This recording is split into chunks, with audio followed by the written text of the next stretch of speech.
Mic check 1 2 1 2. Mic check 1 2 1 2. If anybody can hear me in the chat, push one. We're on a new platform right now, so I don't know if anybody can actually fully make out my voice.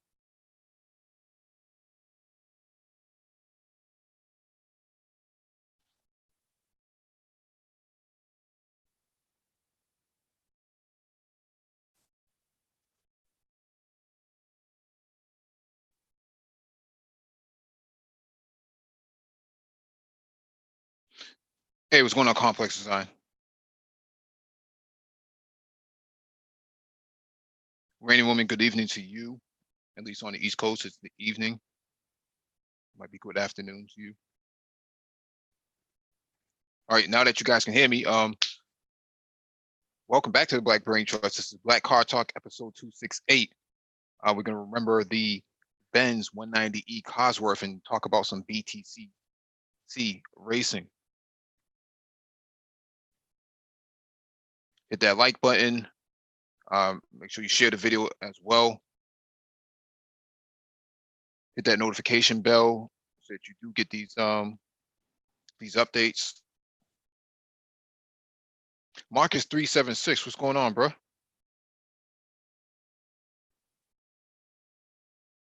And if anybody wants to get on the panel, make sure you drop your email in the chat so that we can actually get you on the panel.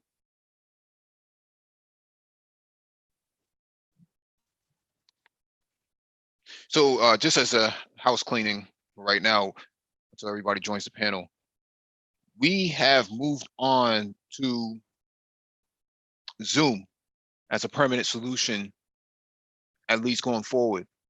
And what's happening here is that everybody's looking for a solution to Hangouts missing on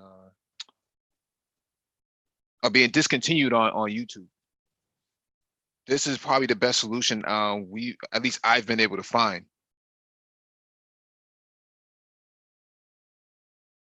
Thai City, what's going on, fam? Yeah, and so Zoom has become the de facto for at least for now going forward. I know there's a lot of features that Zoom has that StreamYard does not have at all. Not even remotely close for my comparison. We have the ability to have 100 people on the panel. We have the ability to record a session and then download it, hold it up in the cloud, have private sessions, Patreon and PayPal integration into Zoom is pretty dope too. Although we wouldn't be using that, but the feature is there.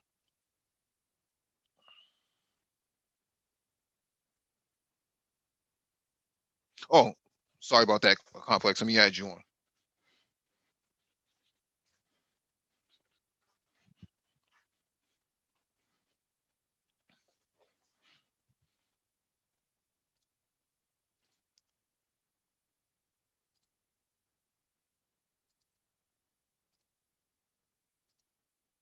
All right, you should be on now.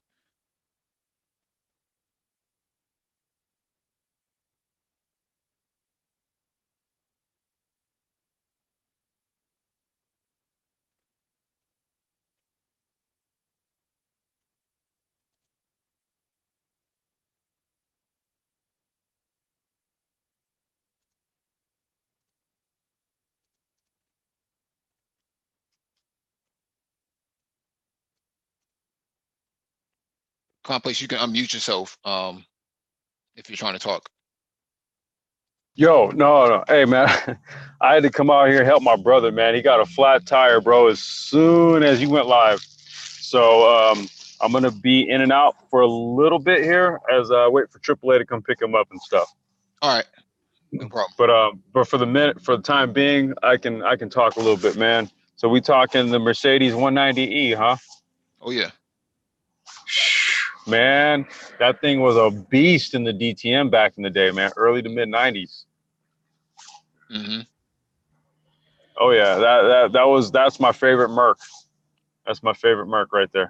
I would have to say so too for me. That like my goal, before I retire or when I retire, man, is to have like a garage, like custom built or something like that, or some shipping containers with a dome on top of it, man, and have like 16 cars, 16 of my favorite cars from my childhood, man, and just add them to the collection. And th- that car, that Mercedes, is probably is at the top of my list in terms of what I want. I would say that if you're gonna start collecting, try to get that 190E right now, man, because the value on that thing is just shooting up. As they start to reduce, as far as the number of models, straight bodied models that are available, they're becoming more and more rare. Yeah, yeah, I can imagine that.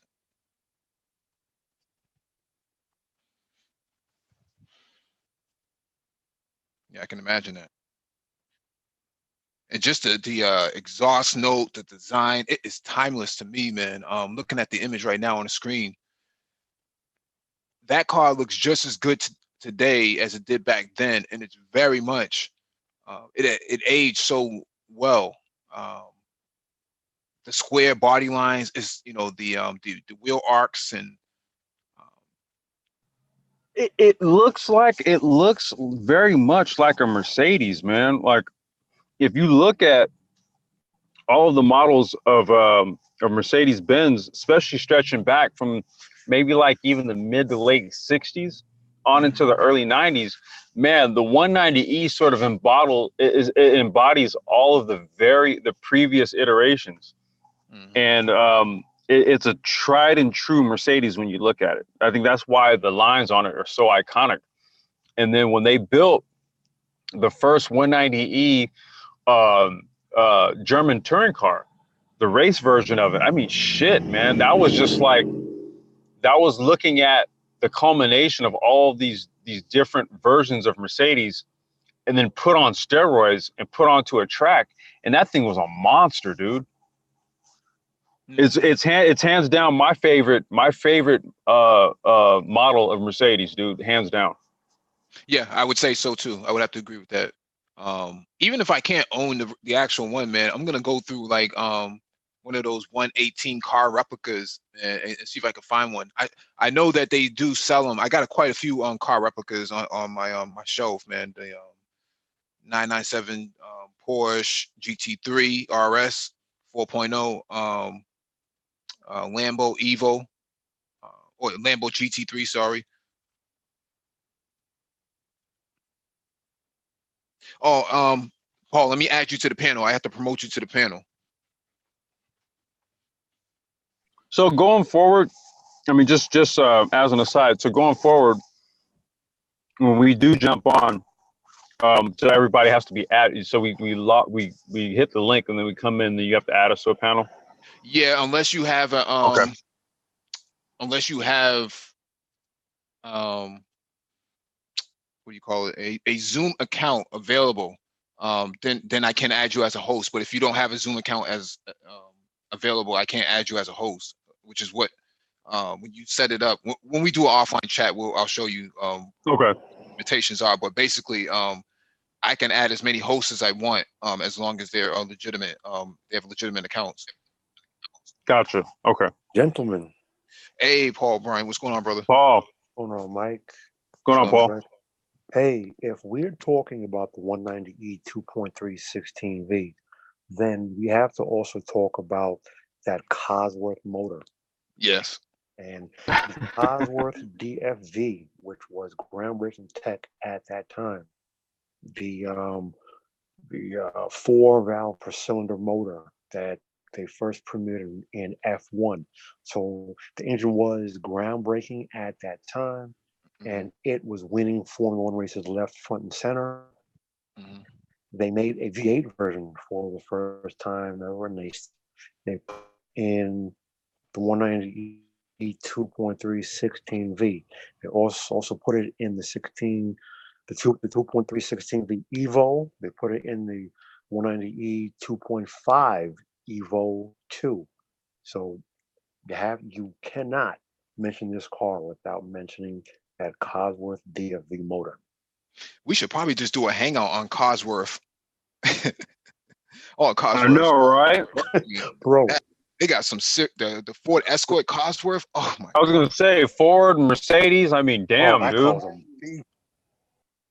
Bro, we can do a hangout on AMG, on just AMG, because most people only know the current cars. They don't know the history of AMG going back to the 70s with the red monster when it was Hans Werner Alfrecht and his partner Mila, years before Mercedes gave them any shine, and how they bullied their way into Mercedes racing. I mean, there was a long history of AMG alone and Cosworth alone. Mhm. And the car that we're looking at right now is literally DTM inspired, man. Mhm. The um those wheels right there, those are the oh man, I'm trying to remember. Those are God, which wheels are those? They're not TSWs. Those are No, those I want are are those Hart racing wheels? If I'm not mistaken. no, then I don't think they're Hart. Um, I forget the name of the manufacturer right now, but Yeah, I'm trying to remember what they model wheels those are. yeah, they use them on the Lancer. The same company made the Right. Lancer wheels for the Lancia, sorry, Lancia wheels. Isn't It escapes me at the moment. I'll recall it. Or do you know, Paul? No, Ty isn't City might know. Go I ahead. don't, but I'm asking, wasn't it TSW or something like that? See, I was thinking those are TSWs. Those aren't the Hockenheims. Those God damn it, I can't remember the name, the model number, the model name of those wheels right there. But all of the a good portion of the DTM 190Es ran those wheels right there. I remember Bernd Schneider ran those. Now, did you by any chance cover the fact that this car, the Evo 2, this was specifically inspired by the DTM series, and that they only made, I believe, 500 of them, of the Evo 2s, and they were as close as you could get to a turnkey DTM car. Yeah, because they had to do it for homologation purposes. Right. And for those of you who don't know, DTM is Deutsche Touren Meisterkraft. How's my German, Paul? Close. It's Deutsch, Deutscher Tourenmeisterschaft. Oh, okay. See, yeah, I'm off. Close, close. Hmm. So Dutch But Touring. yeah. Translation: German. I'm sorry. German touring car championship. This car is a beast, man. An absolute legend. When they say timeless styling, this is timeless styling. Hmm. It is. It is the benchmark of the way cars are supposed to age. That and the E30. Oh, Put those side by side. Like if I had a garage, man, and I was just telling Complex this. When I retire, man, I plan on getting a garage and adding every single one of those childhood vehicles to my collection, man. Because bro. I don't care if I have to get a replica, 1/8 scale or something like that. Something's gonna something to be done. I can't accept looking at these cars and not actually owning it, man. Bro, you can drive down the street right now in this car, Mhm, and it's hot. It's hot mhm, right now. This is classic styling. This mhm. car, and like you just called it, the E30 M3. Those are cars that you can roll down the street right now, and they look every bit as in place on the road right now as they did 35 years ago. Yeah, You Classic. know the funny thing about that, Paul, is both the E30 Mhm. and the 190E they both raced against each other. This was Right. what 91 through 93, I want to say, in the Ev- DTM.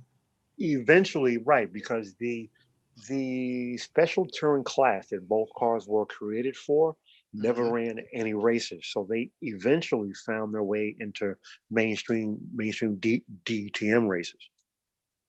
because Yeah. both cars came out in the 80s. Mm-hmm. Yeah, Tie City says it's OZ racing wheels. Really? Yep. That's it. Okay. That's it. Okay. That's it right there. OZ. I knew it, dude. I couldn't think of the name offhand, but that's it. Those are OZs. Yep. OZ. Good stuff, Tie City. Yeah. They still make them too. They still make them. You can still buy them. Nice.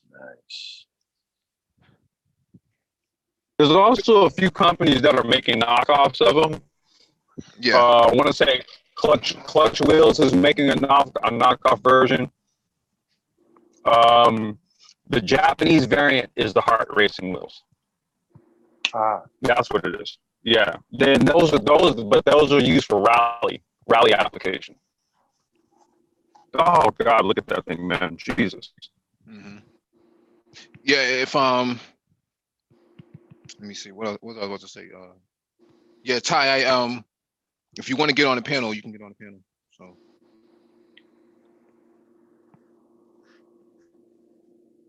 And Paul, like that's literally the front end, the front splitter, the rear wing, the wheels, the wheel size, because I want to say those are 19-inch wheels. That was the spec size for the DTM wheels. Literally, this is a road going version of the DTM race car, man. Exactly. And you can only buy it in black. There is no such thing as a 190E in burgundy or some other forest. No such thing. It only comes in black.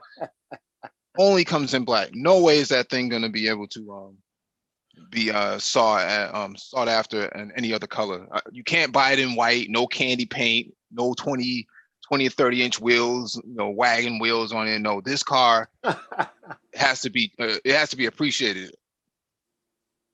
If I see somebody out there with dubs on it, man, I'm gonna steal the car from you. I'm gonna take it. Yeah, I'm gonna put that in my possession, and you won't have it back. You have to pay a ransom.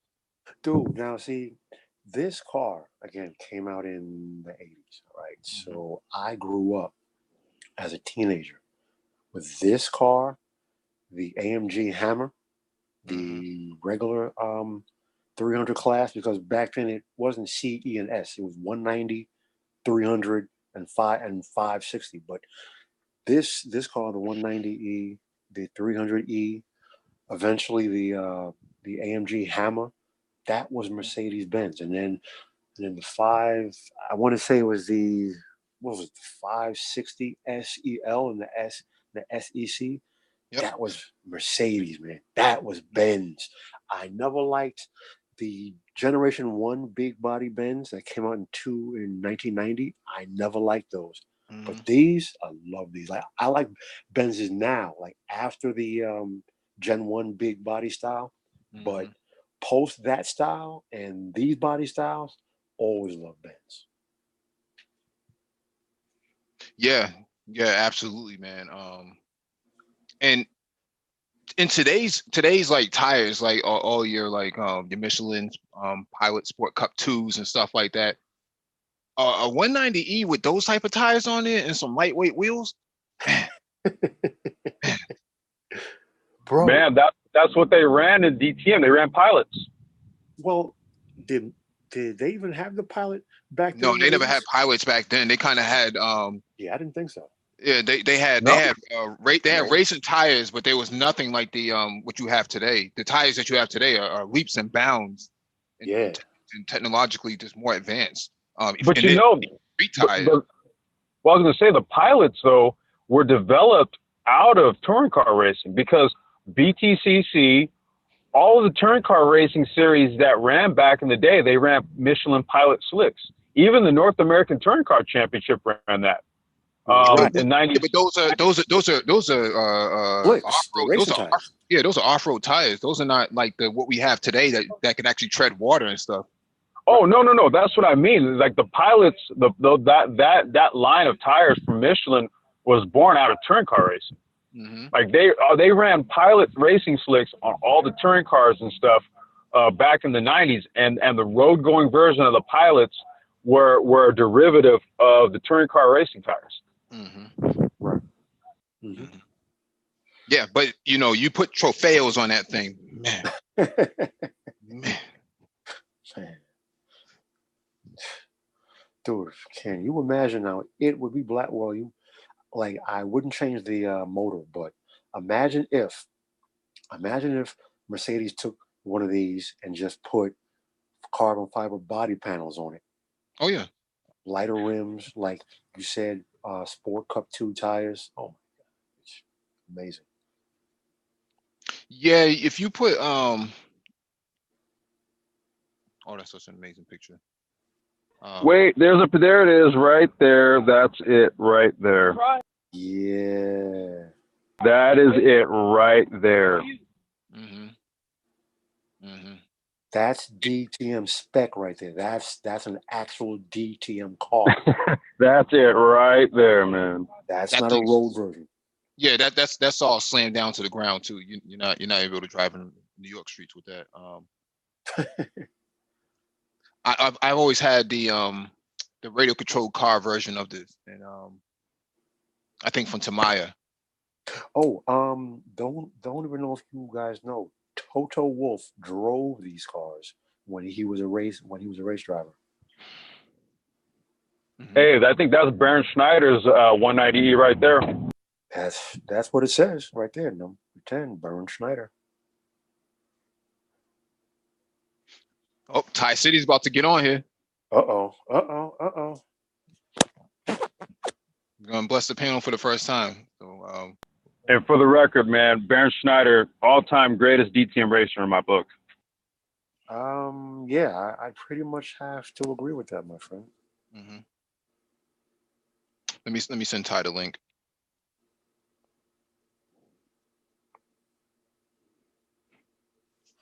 Hey, Pharaoh Edmondson, is he gonna jump on the panel today since he is a Mercedes devotee? Well, he drives trucks, so I'm not sure if he's able to Oh, right. partake in Gotcha. be on the panel. But yeah, Ty, just as a fair warning, we give noogies when you come in for the first time. Noogies and wedgies.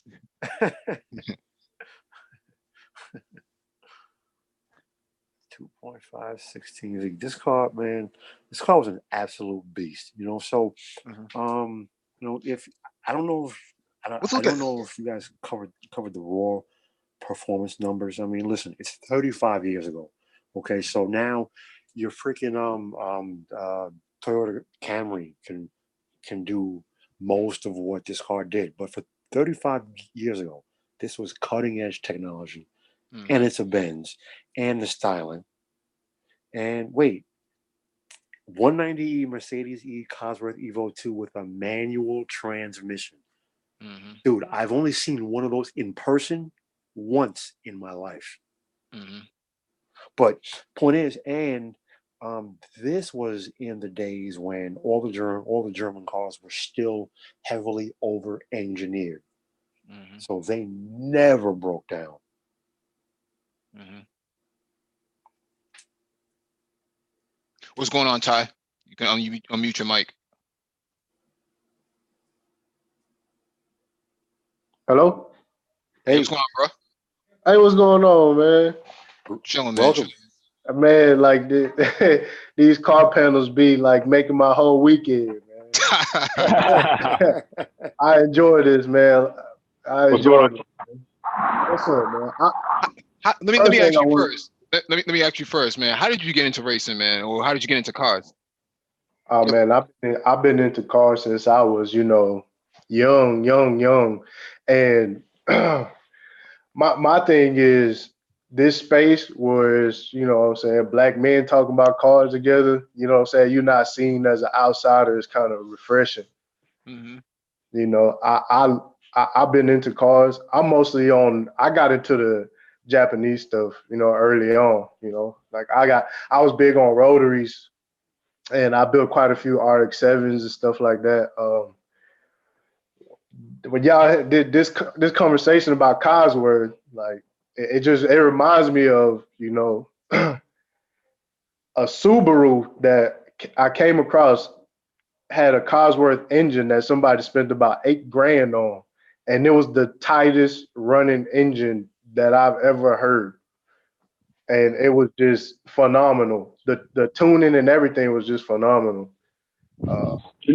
Ty City, the Cosworth built the motor on the Subaru WRX that set the record, the Isle of Man record.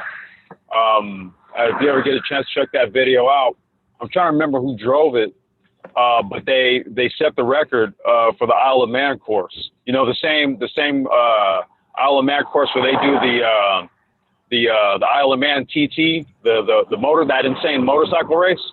Yeah. Yeah, same thing with the Subaru, but it was the motor on that Subaru was built by Cosworth. Yeah, so I mean the level of engineering that's going on Cosworth is underrated, man. Mm-hmm. It's underrated. This car right here is just this one of those cars that you have to explain later on. You know what I'm saying? It's gonna be, we'll never see these cars again. Well, you know what? I know Mike wants to focus on the 190E 2.316V, but if you're talking about cars that we'll never see again, for its time when it came out, the Porsche 959 was bleeding edge automotive technology. First monocoque, first aluminum block and heads, variable valve timing, aluminum components, titanium components in the motor, four-wheel drive, four-wheel steering, tire pressure monitors 20 years before anyone else had them. I can go on and on and on. We'll never see things like that ever again. Like you guys stated earlier, like the tire technology wasn't even available for a lot of these cars, pushing close to a lateral G on just pretty much off the shelf tires, Yeah, you're right. And there was nothing that Goodyear had, Michelin had, Dunlop had, Continental wasn't even spoken of back then. So there was nothing nobody had. So like when you would see cars like a Jaguar XJ20 or the Bugatti EB110, manufacturers would literally have to manufacture a tire specifically for that car. Mm-hmm. Tire technology has come. It's a night and day from back in the 80s and the early 90s. Hey, Raining Woman, can you remove his email from the chat so he doesn't get spammed? Thank you. Yeah. I'm getting goosebumps just looking at these pictures, man. I need to really contain myself. I need to vape or smoke a cigarette or something. But hey, you guys, I'm gonna have to drop off for a quick minute. I'm gonna rejoin you guys in a few. Okay. Yeah. All right. Okay. Man, also back then, the level of technology that was making its way from the racetrack to the street was a little more streamlined. Mm-hmm. Now it's all these, I feel like regulation in racing kind of held back the developments and stuff that we would have had on the street. Mm-hmm. Well, it's funny you say that because off air, Mike and I have talked about that very same topic. The rules and regulations have killed Formula One. Everything now is rules and regulations and rules. We're never going to see things like the Brabham fan car or the Tyrrell six-wheel car or the Lotus ground effects cars. We're never going to see that level of innovation and creativity. Everybody's so damn concerned about the rules and regs. And it's funny, the person, ironically enough, who was most responsible for that was Enzo Ferrari, because his company was not innovating. And whenever anyone came out that was so far above advanced over anyone else, he threatened to boycott Formula One, threatened to boycott Le Mans, and back then Ferrari was the biggest name in the world in racing. So they would always capitulate to everything that the old man wanted, which is funny when you consider that years later, Ferrari invented the paddle shift transmission, which has literally changed the world. Mm-hmm. Mitsubishi, the Evo 7 had an actual anti-lag from the showroom floor. That would never pass in the United States. That's interesting. So how exactly would an anti-lag work on a turbo motor? Well, it's pretty much making an explosion behind the turbo to spool it faster. Isn't it a little unsafe and harsh on the on the on the wheel? Oh yeah, it is. Yeah, it is. It's bad for emissions also.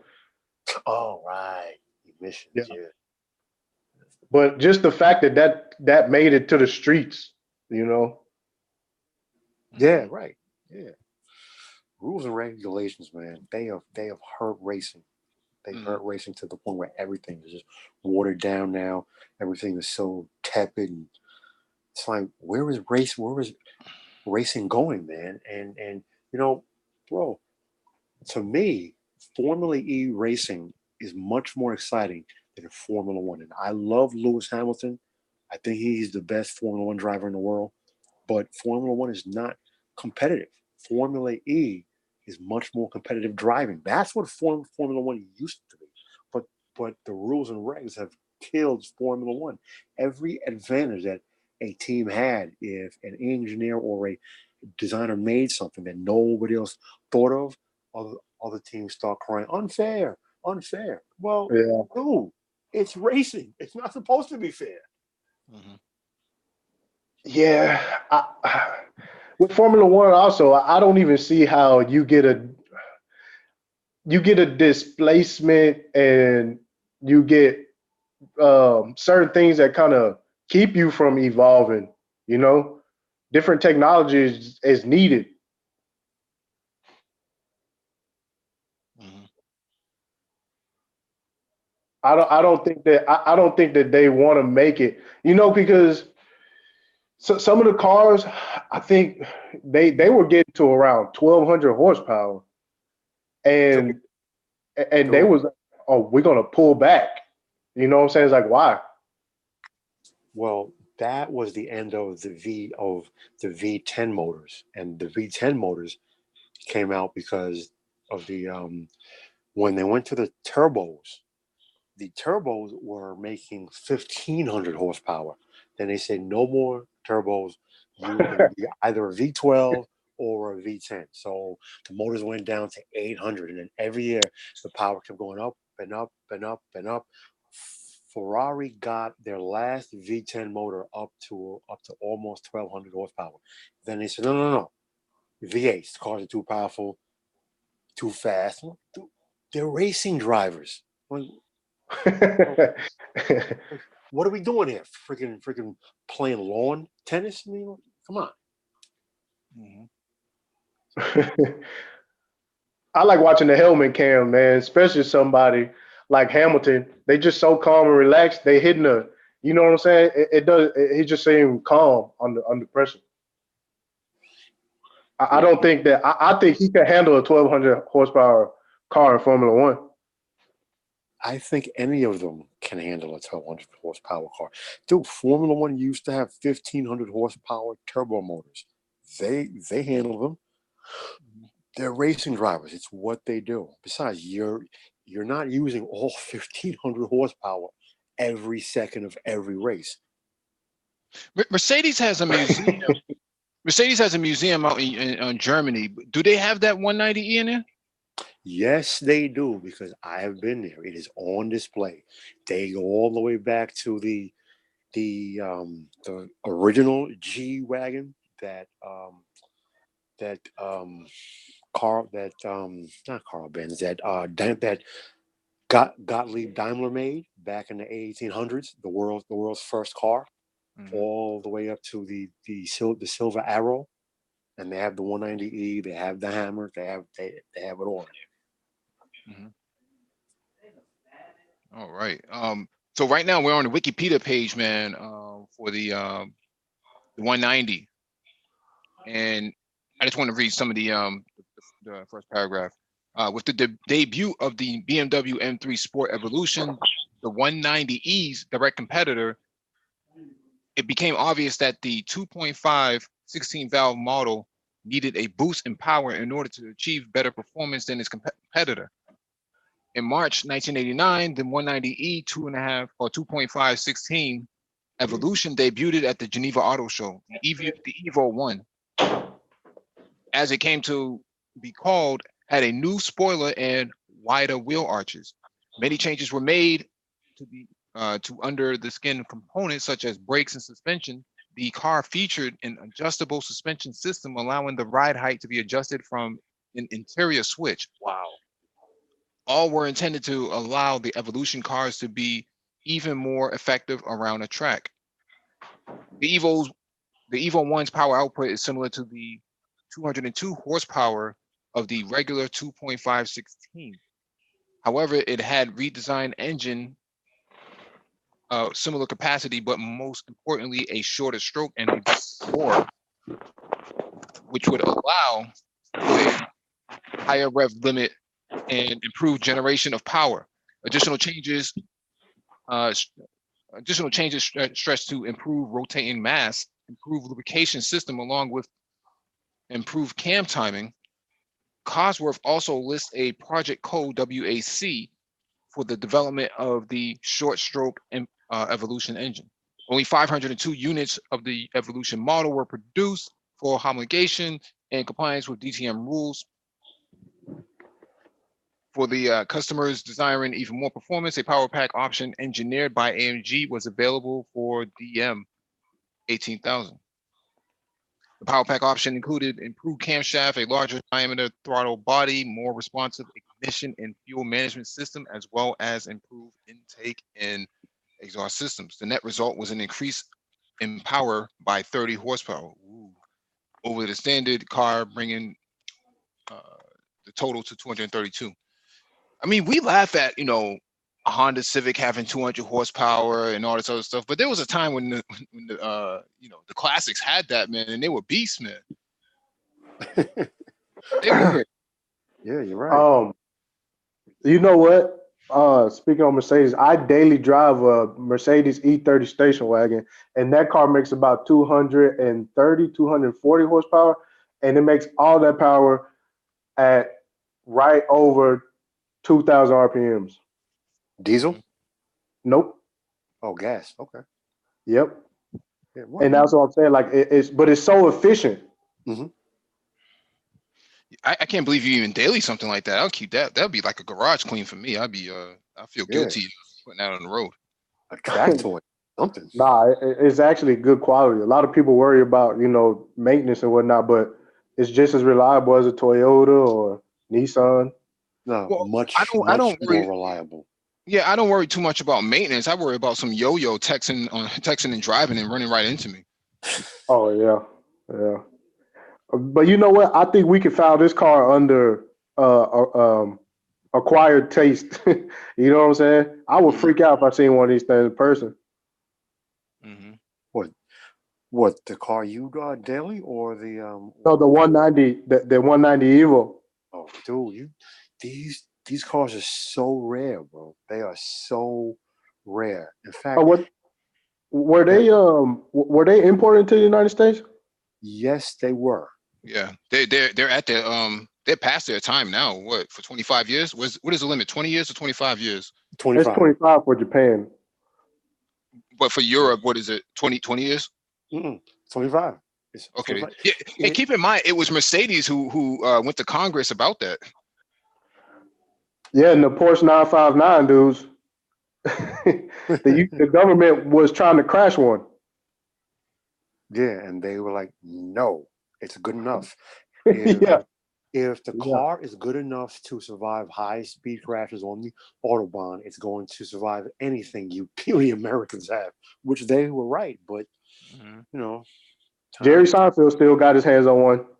That is a rare car. Porsche didn't make, because that, I want to say it was Group C, which is another class that also never ran. because the races never ran, Porsche stopped making them. So I don't remember offhand how many Porsche 959s left the factory, but it's Um, way under 1,000. Way under. if if it goes by like how what the Japanese manufacturers did, it would be under homologation, and I think it depends because they changed the number. I know Celica had the GT4 all-wheel drive Celica, and the Galant VR4. I've owned both of them, and the Galant was limited to 300. Wow. Yeah. Now, you have anything in you have a garage, anything you keep you have any classics that you keep? Yeah, right now I'm restoring a 77 Mazda Cosmo and a 76 Datsun 200 SX, and I'm restoring those in the garage. I got a space that I keep my other cars in, but yeah, here in Dallas, I actually run a company called Old Japanese Parts, where I part out Japanese cars. The Porsche 959. This thing was a bleeding edge automotive tech. When you look at everything that this car had, it was the first in the world to have them. Some of the things in this car were literally not even seen on any other car for up to 20 years.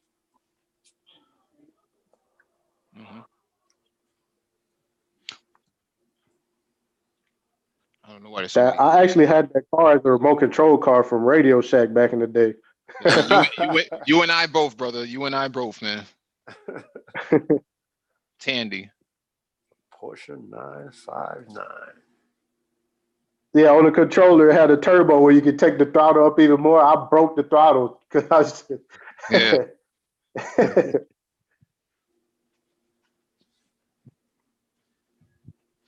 What can you tell us about the 959, Paul? The 959. So I want to say from memory, my memory may be a bit off at the moment. I believe it was a new class called Group C, if memory serves correct. So the requirement, I believe, was, typical racing requirement. You only have to make like 25 of them. So Porsche made more than 25. So the cars were like very expensive at that time in the mid 80s. Then at the last second, the group was canceled. So they never ran. So the car had four-wheel drive, four-wheel steering, tire pressure monitors, power everything on the interior, heated seats, electrically adjustable seats.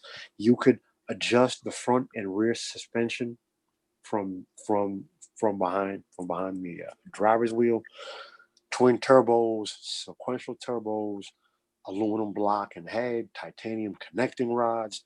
The turbos had ceramic bearings. The car was just amazing, man. It was absolutely amazing. The front and rear differentials, you could lock and unlock the differentials independent of each other for better traction based on track conditions. I mean, I can just go on and on and on about this car. Okay, how do we feel about the do you think the looks of the 959 has aged in today's time where we have all the RWB and all the other tuner cars that have manipulated the shape of the 911? How do you think that the 959, where does it stand today? Personally, to me, this is classic styling. To me, this competes with anything on the road today. Anything. Now, you have to be a Porsche aficionado or just a racing aficionado to appreciate the difference between this and a regular 911. But this car is not a 911 with bolt-on parts. This is a completely different animal altogether.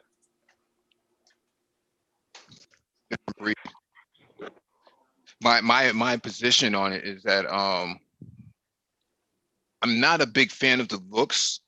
I think it was too bleeding edge for its time in comparison to like the 964 and the 993. But my position is that I'm not a big fan of the styling, but I get it though. I get the reasoning behind it. With that being said, I like the technology more than I like the styling. But yeah, Okay. you're right. You're right about RWB and Liberty Walk and all those guys. You know, basically being doppelgangers of the 959. I like this car. It reminds me of like everybody being at war, you know, because I think you know the F40 was out around this time too. Man, Yeah, the F40 came out in, I want to say 87, because that was the last car that Enzo made. Enzo Mhm. died a little bit after it came out.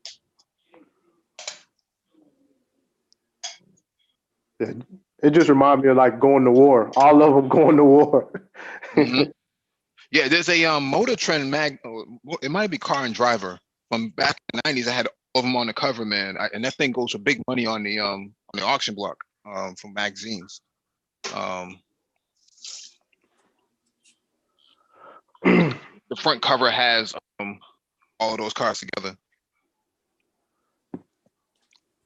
Yeah, I remember back in the day, I had a DuPont Registry magazine I used to get from the airport, Hmm. and somebody was selling a 959, and the ad took up the whole page. I'll never forget that. Hmm. These cars go for big money because Porsche just stopped making them overnight and said, "Oh, well, since we can't race it, we're not gonna keep building them because Hmm. you know at the price that they were selling the car at, everyone was sold at a loss, at a huge loss. But they said, well, if the car is racing and dominating, then that justifies having a loss leader. But to have a loss leader with zero benefit, you know, so it's not like now where Volkswagen owns Porsche and they own Audi and they own Lambo and they own Bugatti. So every single Veyron and Chiron has been sold at a loss, but that R&D gets spread out over all the brands that they own. So business wise, that makes sense. This car, being that it was Porsche, which was not owned by Volkswagen at that time, that made no sense. So they just canceled it. Hmm.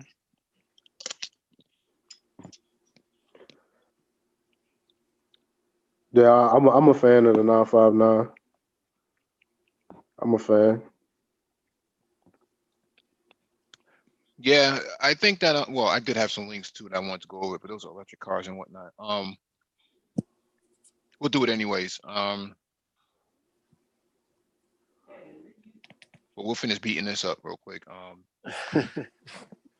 Yeah, yeah, this is. The 959 was also water cooled, right? I do. I want to say yes. I want to say yes. It was water cooled. You know, Porsche tried for a long time to move the 911 out of the Stone Age, but the Porsche Car Club of America has tremendous power, bro. You know, the U.S. is Porsche's largest market, and you know most Porsches in the United States are sold in the state of California, which is where the Porsche Car Club of America is from. And they said, "Listen, we are your customer. We are your customer base. You're basically going to do what we want, or we're just not. We're not going to buy your cars." Mhm.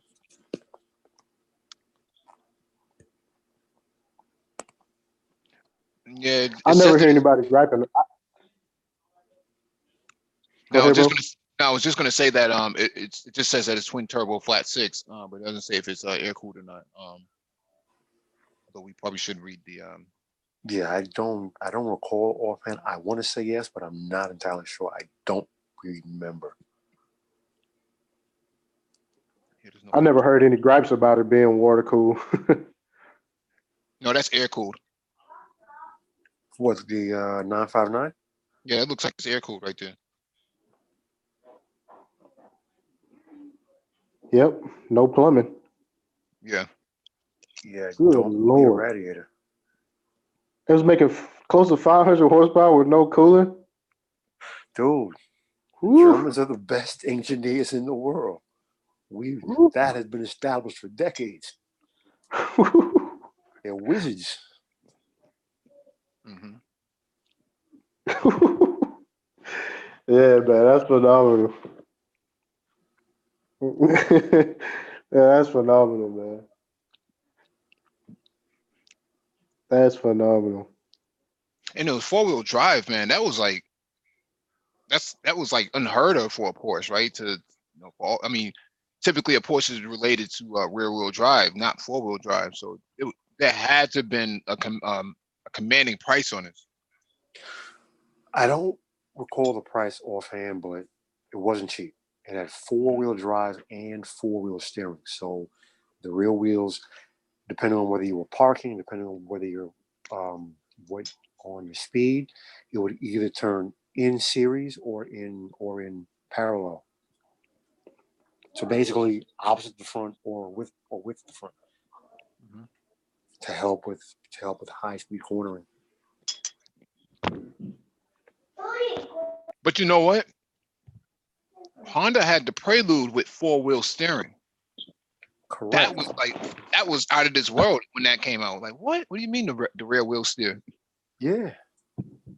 The 4WS. Yeah. I don't remember that car. I got a 3000 GT VR4 with all-wheel steering, and I actually deleted it. Mm-hmm. You know, excuse me. Funny you made mention that you said you were storing an old Datsun.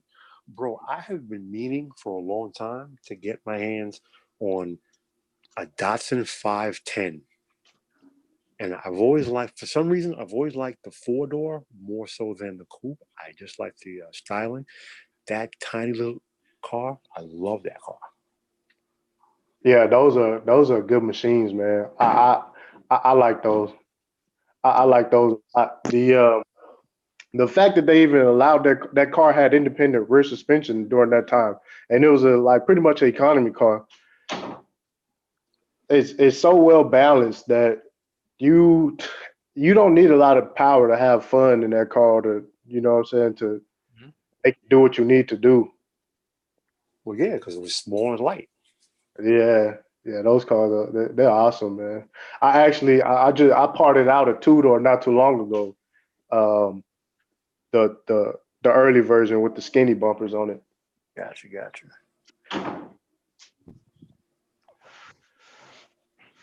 So we covered the 190E, we covered the 959. What other cars at that time were The E30 M3. I think we covered that before though. We kind of beat that one up. Oh, did we? Oh, okay. Yeah. You know Cosworth was dominating with the Escort at that time too, I believe. Yes. Yes. Yeah. RS with the RS 2000, and then you had the RS 500 later, and then the Ford Cosworth Escort RS. So yeah, they long history. I haven't seen wait a second. Oh, okay. No, I'm starting to see guys, man, you know, they want to add LS2 engines to their E series, man. I'm not a big fan of that at all. I think it's blasphemous to put an American engine inside of German car. That's Yeah, blasphemy. I think that is pretty blasphemous. I always cross myself when my Jesus, my rosary beads, man. Like I can't believe it. Hope they smite you. This car is classic styling. Does your E30 have 4 doors or 2 doors? No. Coupe, brother. Coupe. Mm-hmm. I have the E30 Coupe, not the M3, just regular 325. But no, I got the Coupe. Mm-hmm. And What were you gonna say? Black. What should I get? No, I was saying I cut you off before. Oh no, I was just saying not the M3, just the regular 325i. But it's cool. E30 Coupe. Mm-hmm. But Yeah, we I think, well, Actually, we can go to Enthusiast Auto right now. We can go look at the E30. You know, a lot of people sticking these LS motors in all of these cars, man. It's the worst. It's Oh, here goes Paul's car right here. Minus the hideous plastic fenders and the crazy drag radials. Mm. That's horrible.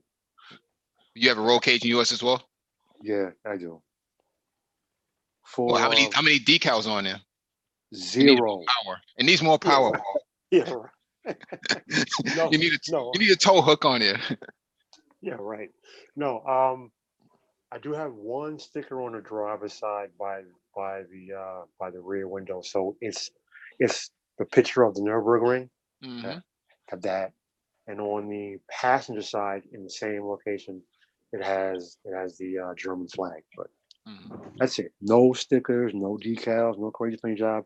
Car is triple black. Triple black. You don't have the red and blue things in the grill. Oh my God, I cannot stand that. I punch every guy in the face. Man. Oh, M Sport colors. No. Oh, man. Listen, M Sport colors M Sport colors belong on M cars. If you do not have a BMW M, you should not put the M Sport colors anywhere on your vehicle. That is blasphemy. But you know, BMW's to blame for this, man. They got regular 550 series, 5 series, and 3 series cars with the M badge on them. I'm like, what is this? The M used to stand for something. It doesn't stand for anything. Yeah, they have an M package. Exactly. Yeah. Yeah, but that's like, sticking tissue in your bra. Like, I mean, that's not real, man. That's like, you're kind of pump faking, man. You're pump faking. I can't really take that seriously. Dude, for me, the blasphemy started with the I want to say it started with the E36. The E36, they came out with the 4-door. I'm like, whoa.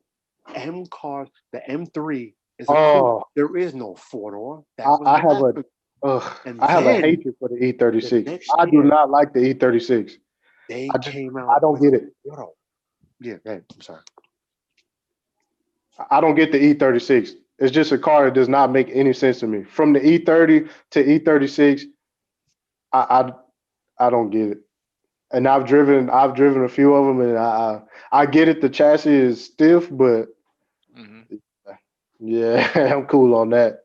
Well, the thing is this, right? All right, so America didn't get the European motor. The European motor made 285 or 290 horsepower. The American motor only made 240. So I get it. The individual throttles and all. Mm-hmm. No, I get the engine. The car didn't make sense.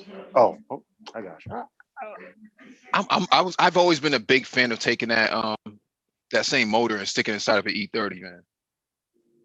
When the E30, you get a lot of power, a lot of bang for buck. The engine I liked was the engine in the E46, the 333 horsepower 6-cylinder. I liked that motor a lot. I was never a fan of the motor in the E92, the 414 horsepower V8, because it was Formula One racing tech. So it made 414 horsepower, but the thing made 260 pound-feet of torque.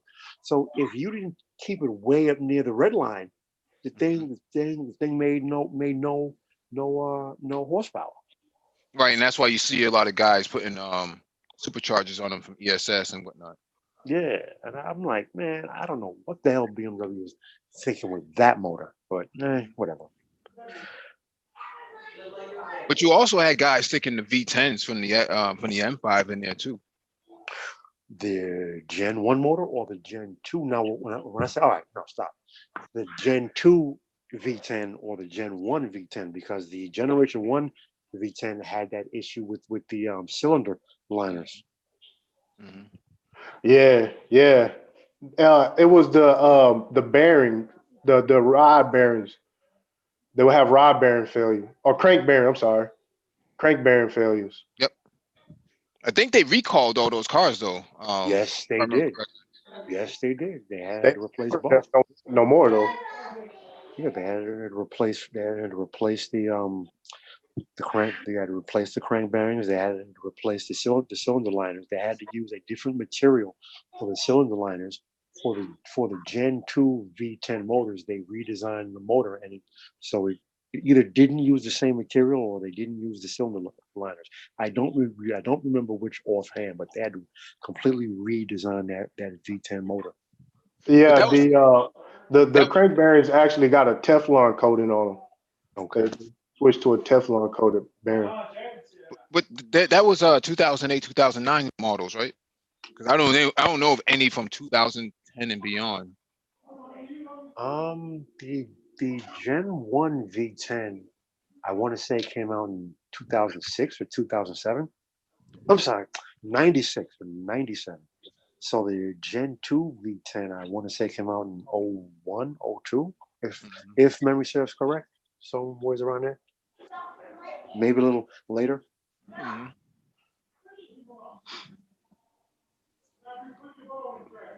All right, let me But try.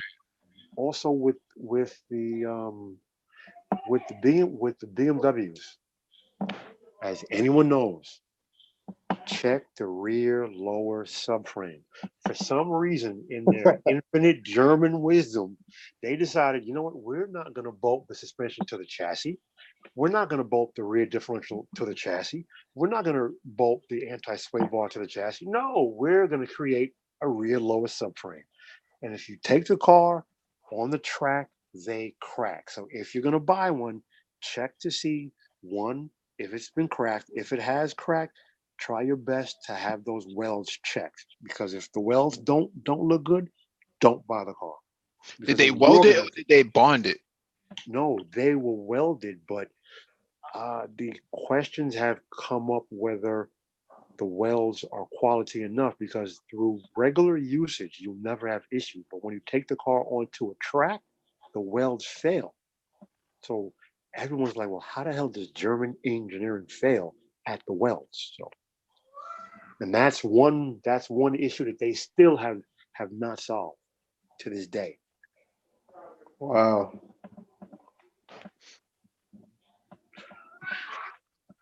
The BMW Um, M1 price to be determined. Yeah, how about $5 million? Yeah, by oh man. determined they mean infinity dollars. Yeah, I think they accept Bitcoin too. So Yeah. Dude, if you can get your hands on a BMW M1, just understand you're paying at least $1 million.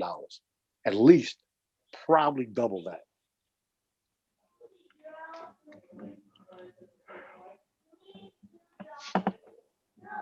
all I'll right. probably drive in brakes.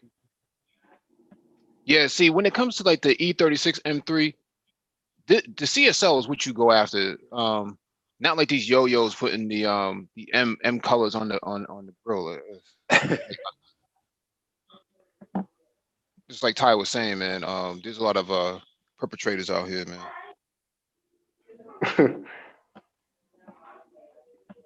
The CSL. The CSL was never even sold in the United States. Um, I don't know if it was road legal, but it wasn't sold in the States. So I'm going to assume it was road legal. They just never decided to sell it in the States. I think it was Oh, package based. wow. That was I was only under that impression. What did you say, Mike? It was package based, like you had to order the CSO and not actually it wasn't a M3 that was built with under the CSO moniker. I think it was just CSO was actually a package. It said no radio, no air conditioning, manual seats, no sunroof, no toolkit. Wow. Yeah, bro. It was a street legal track car because the CSL was as close as you could get to the DTM version. Hmm. Now, that picture right there, right? It says the 88 BMW M5 manual. Mm-hmm. It didn't look like that in 85. I mean, 88. I thought 88 was the last one. No, because the 88 was the M5. That was the Gen 2. If memory serves correct, either 87 or 88, because it came out with those crazy custom wheels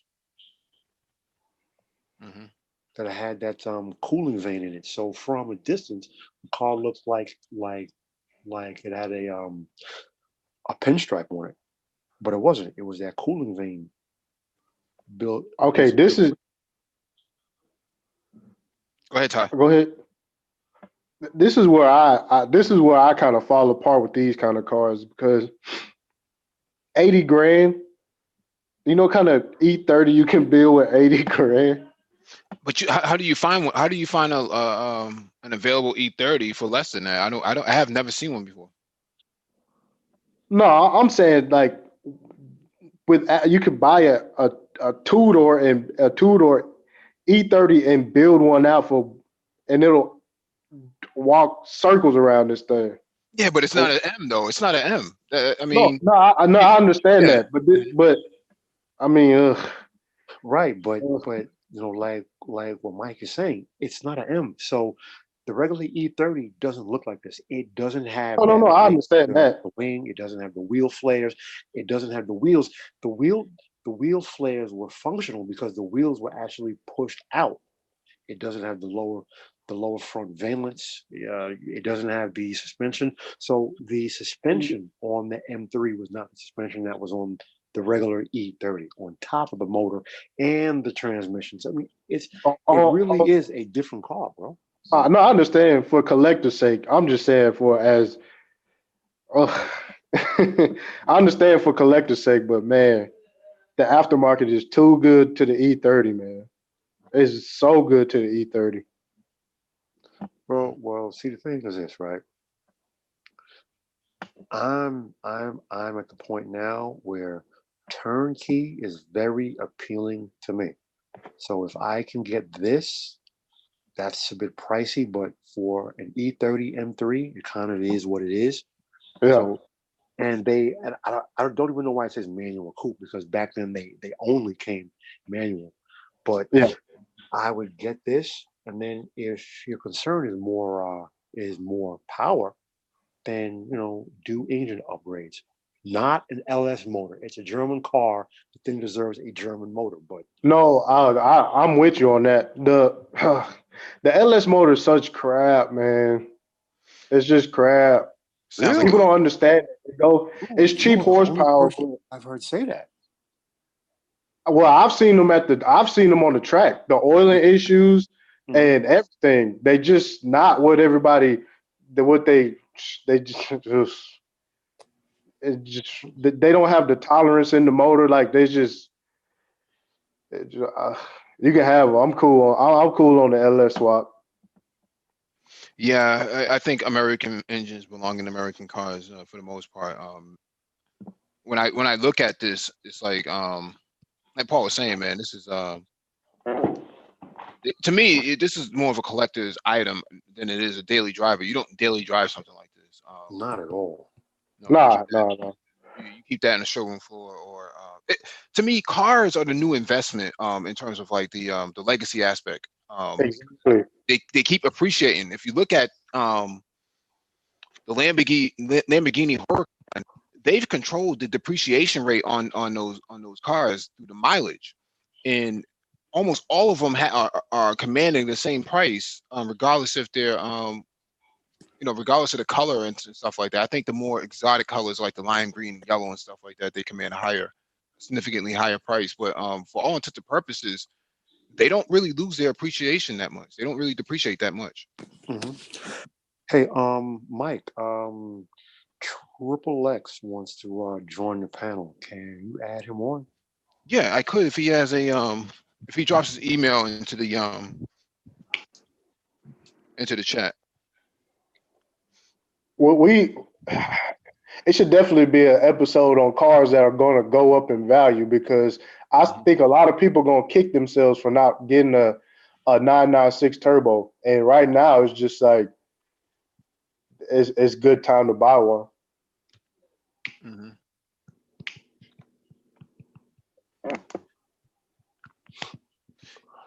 Yeah, Triple X, I gotta add you. I gotta add you to the panels. All right, I got you. Give me a few seconds. Yeah, because the E30, maybe around 2008, you can get those for about 35 grand. Today, you're not getting them for anything less than 80. Oh, the M3. Yeah, right. Yeah. Yeah, those cars, forget about it, bro. You're not, dude. And also this, if a guy tells you he has an E30 M3, bro, ask to show proof because BMW only made 1,900 of them globally. They only made 1,900 of them. So I want to say 1,200 came to the States. So if someone tells you he has a bona fide E30 M3, ask for proof because there are a lot of replicas out there. Yeah, there's a lot of body kits that were sold out there, and guys trying to tack it on, and it never looked right because there's so many panel gaps and miscolorations and stuff like that. And if it didn't have the sports whip antenna at the top, man, you knew it wasn't an M3. It's a guy local got one with a Testarossa kit on it. Oh, disgusting, man! I don't understand the monstrosity. What a monstrosity! He needed to be taken out behind the back of a shed and beat like a runaway slave. You don't even have to pay me to take those guys out, man. I do it for free. It's out of fun. That's blasphemy. Yeah, I mean, why would you do that to such a classic vehicle? I see these guys all over the place, man. They put the M colors across the hood, across the tailgate, up the roof and stuff like that. What are you guys doing? What are you doing? Why would you paint the drums? Like what are you? Oh, and yeah, what about the guys who paint their brake calipers? Then they wonder why after a while they fade and now they're dark and they're black and they're ugly because you use paint. You can't paint brake calipers. They have to be powder coated. If not, it's never gonna look right. Mm-hmm. But if you don't know, then you just don't know because you're just you're faking the funk. Oh, look at that E9. That's my favorite. Oh, that is a sweet ride. Where's let me see. Oh, you were talking about the M5. Yeah, I don't. All right. Oh no, it was the E9. It was at the top. No, this is what Paul was talking about earlier. Before we Right. I don't remember this car looking like this in '88. Maybe my memory's wrong. No, that's how they look. In '88? Yeah, you might be right, because I think the bumpers changed. Yeah, those are the earlier bumpers. Yeah, that body style was discontinued in '86. As of '87, they looked the more iconic style for the 5 Series. Mm-hmm. Because the original, like most people think that the M5 was the iconic body style, but the last year of this body style was the first year of the M5. It didn't perform very well. The very next year, which if my memory is correct, was '87, was the first year of the iconic 5 Series, and then '88 they brought the M5 back, and at that time it was the most powerful naturally aspirated 6-cylinder car on Earth, and it had 310 horsepower. So that tells you where automotive tech was back in '88. Mm-hmm. Yeah, even this interior, the steering wheel, Mm-hmm. dude, I would really challenge that date. That's got to be a 86. I refuse to believe that's a 88. Maybe I'm wrong. I could be wrong. It says it's an E28 M5, so let's look it up then. Maybe I'm wrong. If I'm wrong, I'm wrong. Mhm.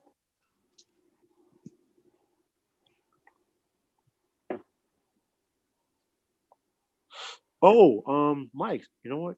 How could I forget? Did you by any chance see that devastation to my New York Yankees whip that ass on your Boston Pink Sox today? Oh man, no hablo español. I don't.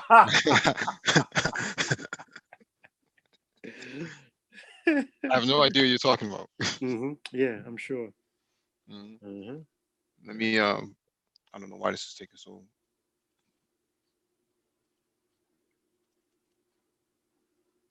Google stop responding. Interesting.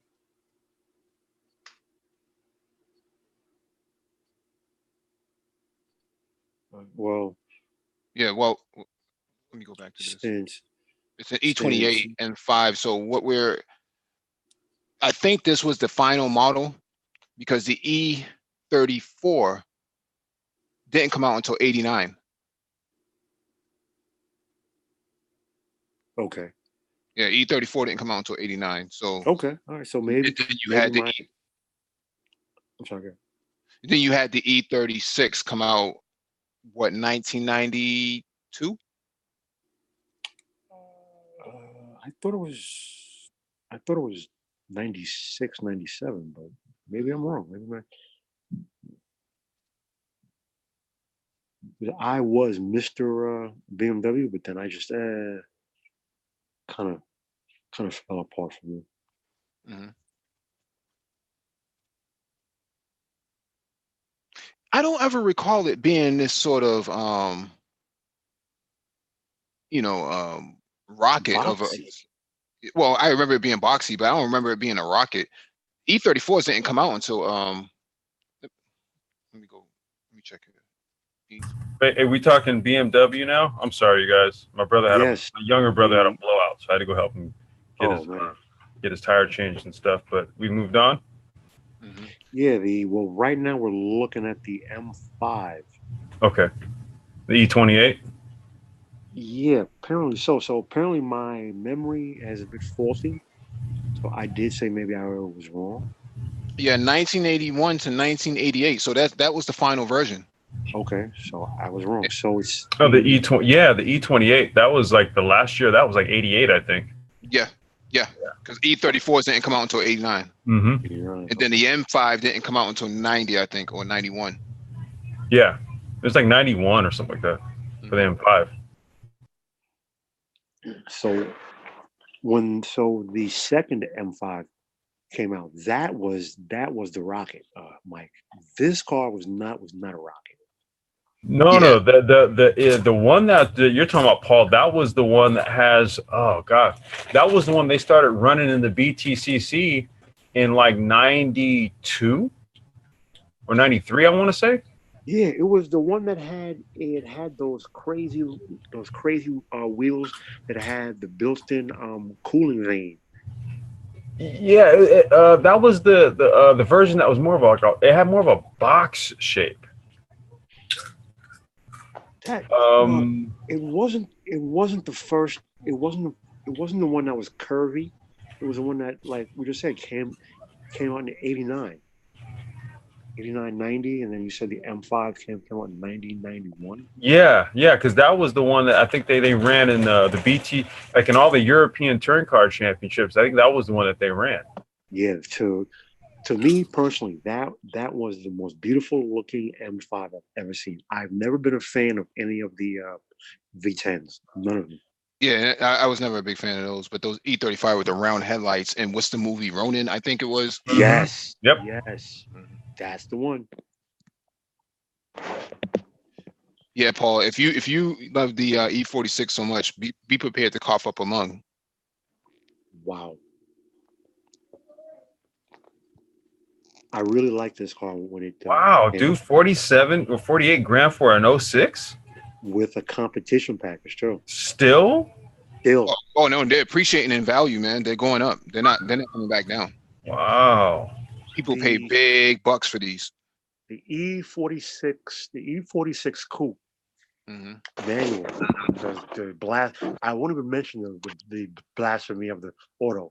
So the SMG. E46 coupe manual, brand new, because I went to my local BMW dealer and I had spec'd it.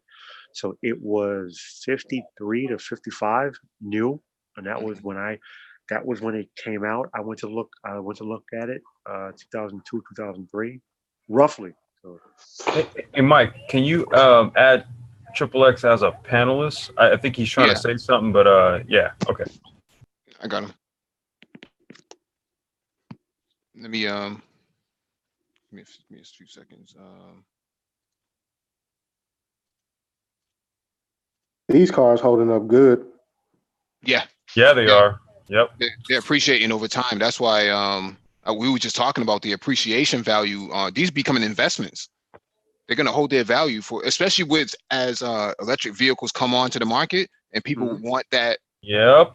Boomers, the Gen Xers, they want that ice based motor.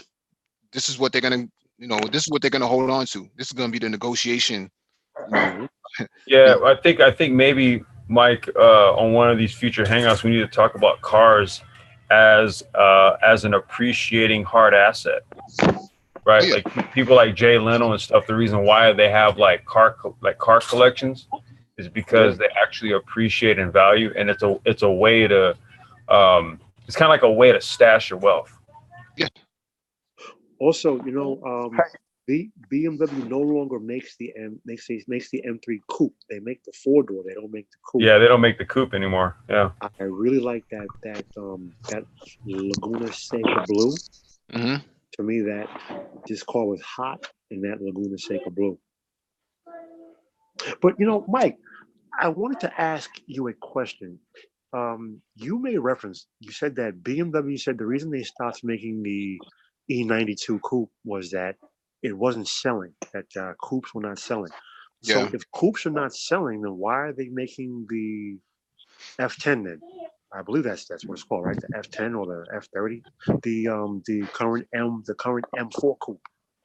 Oh, because because at that range, there's still a considerable amount of people willing to pay for that. But when it comes to like the 1M and the M2 and stuff like that, there's not a whole lot that they can actually make a profit off of. So a M4 being sold at 80, 90 grand makes a lot of sense. A M2 or 1M being sold at 60, 65 grand, it's not worth it. Gotcha. Okay. It's not worth it to them. It's Gotcha. not just them. It's not just them. It's all of the European companies are seeing that there's no value in two-door cars anymore. That's why they stopped making the GTI in two-door. Yep. And they stopped making the Golf R in two-door. There's no value in it. Right. It costs a lot of money to import those cars into the United States, is what I'm saying. Mhm. Shame, man. Shame. Yeah. Right. All M cars are built out in Germany, but all your regular non-M cars are built in South Carolina, and they're pretty crappy and they don't hold their value at all. I see a lot of guys driving around in these old 2006, 2007, basic 528s and stuff like that. And it's Yeah. like that's not, it's not. I mean, from a car enthusiast standpoint, that's not something that wows me. I'm not impressed that you have a 5. I mean, they're cheap. There It's like the is a way. equivalent of driving like the top of the line Honda Accord. Right. There is there is a way around that because as I said about the foreign car companies all came to a conclusion. They commissioned a study like Hmm. 93, 94. And they said that all of their cars, German and Japanese cars that were built in Hmm. America were crappy as American cars. So they said it has to come down to the UAW and the quality of the locally sourced parts.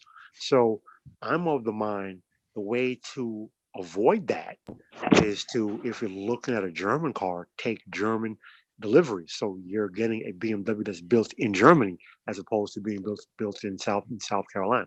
Mhm. That's Only why thing Cadillac. is, Right. Finish it. no, go on. No, I was just gonna say that's why Cadillac canceled the 2-door CTS V. Okay. There's no money in those things. People aren't buying them anymore. People are buying Porsche because they have no other choice when it comes to a 911. Wow. Even Mini understood that too, and that's why they Stay came with up the 4-door, yeah. Yeah.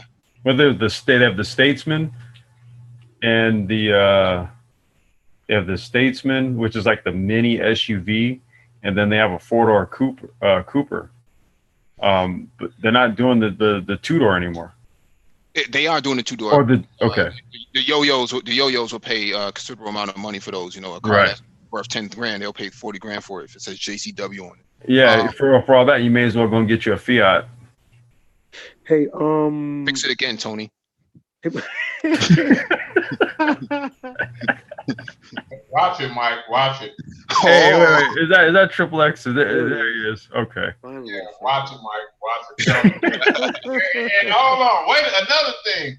Hey, Paul, what's wrong with the LS engine, man? That's like the third or fourth swipe since this car hangs out. No, bro. What I said was, I said to Thai City, I said, Okay. I'm surprised that I'm hearing you say that LS is a bad motor because I've never heard anyone say it's a bad motor. I personally have no issues with the LS motor. I've never heard anyone have anything bad to say about the LS motor. So I questioned him, what's making him say it? I personally have zero issues with the LS motor, but he explained he's been on track and he has seen that the engine is not as advertised on track. So Really? your beef is with him, not me. I have zero issue. Hey, Tri-City, you still on the panel, man? Yeah, He's there. Hey, I'm a big LS guy, man. Hey, and I'm here to tell you that you know exactly why Chevy is going dry sump with all these high power LS motors. Right. Mm-hmm. No. I see what you're getting at. You know, I spent most of my time at the drag strip, but yeah, I see where you're getting at with that. I was going to say the LS is good in a straight line. That's why a lot of guys who build drag cars and drift cars, they opt for an LS swap. I mean, I've even seen what did I just see? Recently I saw a build where they put an LS into I'm trying to remember what they dumped an LS into, but pretty much if you want to go the safe route, put an LS in something, okay? Because I'm not saying the LS is a bad motor. It's kind of like the go-to if you just want a stout, powerful motor out of the box, right?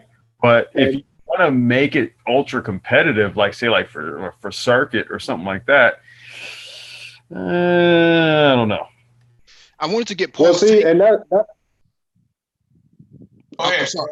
No, I'm sorry. I'm sorry. I just wanted to get Paul's take on this 320 IS Italian M3. I've never heard of it. I've never seen it. It looks good. I'm reading what it says here. It looks good. You know, as I said, I like the styling. To me, this is classic styling. This to me says BMW from the 1980s. Yeah, that's the old school 320 right there. Yeah, but it was never really an M3. It didn't have not at all. But they consider it an Italian M3.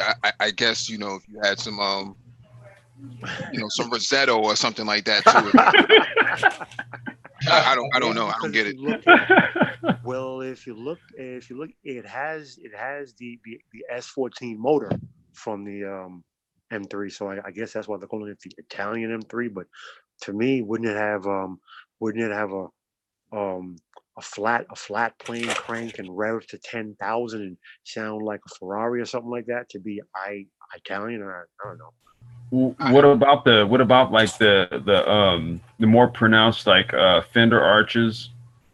Right. It's almost like an M3 in just a regular 320 four-door body, with a little sport wing and stuff, right? It's kind of like a subdued M3. And Italians have never been known for doing anything subdued. Everything they do is flamboyant. I mean, come on, man. The chest hair with the gold chains. Come on, dude. You see a lot of that in the manosphere in somebody's avatars. Hey. Oh my! That's right. No, but I would take the S54 motor and drop that right in there and live like a sleeper. Right. Right. 100%. 100%. 50 grand though. That's my first time ever seeing it looking like this. I don't. 30 tops. But it's immaculate though. Look at it though. It looks nice, man. I'm not gonna lie. I don't know that I personally would even pay 30, but that's I was gonna say there's too many other things that I'd put 30 grand towards. Yeah, 20, not 30. I mean, it's got to be a legit M3 for me to break bread. Which is, it's not. It doesn't have the M3 rear. It doesn't have the M3 wing. It doesn't have it doesn't have the fender flares. And the fender flares were functional. They weren't only cosmetic. The wheels were slightly offset. They were pushed out for better handling. Different suspension, different engine, different transmission. The M3 was not a 3 Series with bolt-on parts. It was a purpose-built car. You know what this car looks like? This looks like an Italian police car. Oh, from the Stasi, yeah. Yeah, that's what that looks like. Well, the Stasi was Germany, right? Mm-hmm. Okay. Wait, go back. Did it? Go ahead. Go right ahead. Hey, I'm sorry, real quick. Can you click that Johnny Ciccato edition, that 89? That's an M3 right there. That right there. And for those of you who don't know, Johnny Ciccato was a legit British touring car, Italian touring car driver, and he drove BMWs. Yeah, call for the price. Not too bad. Yeah, see, that's an M3 when your ass got a call for the price. It has the wipers on the headlight, so you know it's serious. I'll have my people call your people. Mm-hmm. Yeah, see, Paul, those are the more pronounced wheel arches and fenders right there that you're talking about. See there? Right, exactly. Because that front end and the rear lower subframe, they were special for this vehicle because those wheels were slightly offset farther out. Hey, Paul, I'd be Yes, interested in hearing your opinion. Who of all the manufacturers of this particular era, late 80s, who do you think had overall probably the best sports car for track out at the time? It was either. Oh, I'm sorry, Paul. Go ahead. Go ahead. You can jump in next, Complex. No. Let go. Complex. I was gonna say either this or the 190. The cars that we're talking about, these were the ballsiest sport sedans of the day.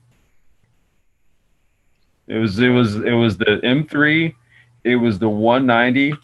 I mean, you could even put the Cosworth RS, the Ford. I can't think of any American cars that would really kind of fit in that because at the time that was still more of the higher end stuff. And even the Japanese cars, there weren't really any that fit in that category. 125 shit. Wow. Yeah, that's Holy smokes. Damn, I had to stop what I was saying. Dang. no, not in this lifetime. Man, Don't call Wow. Way in the world I would pay Don't- that price for this car.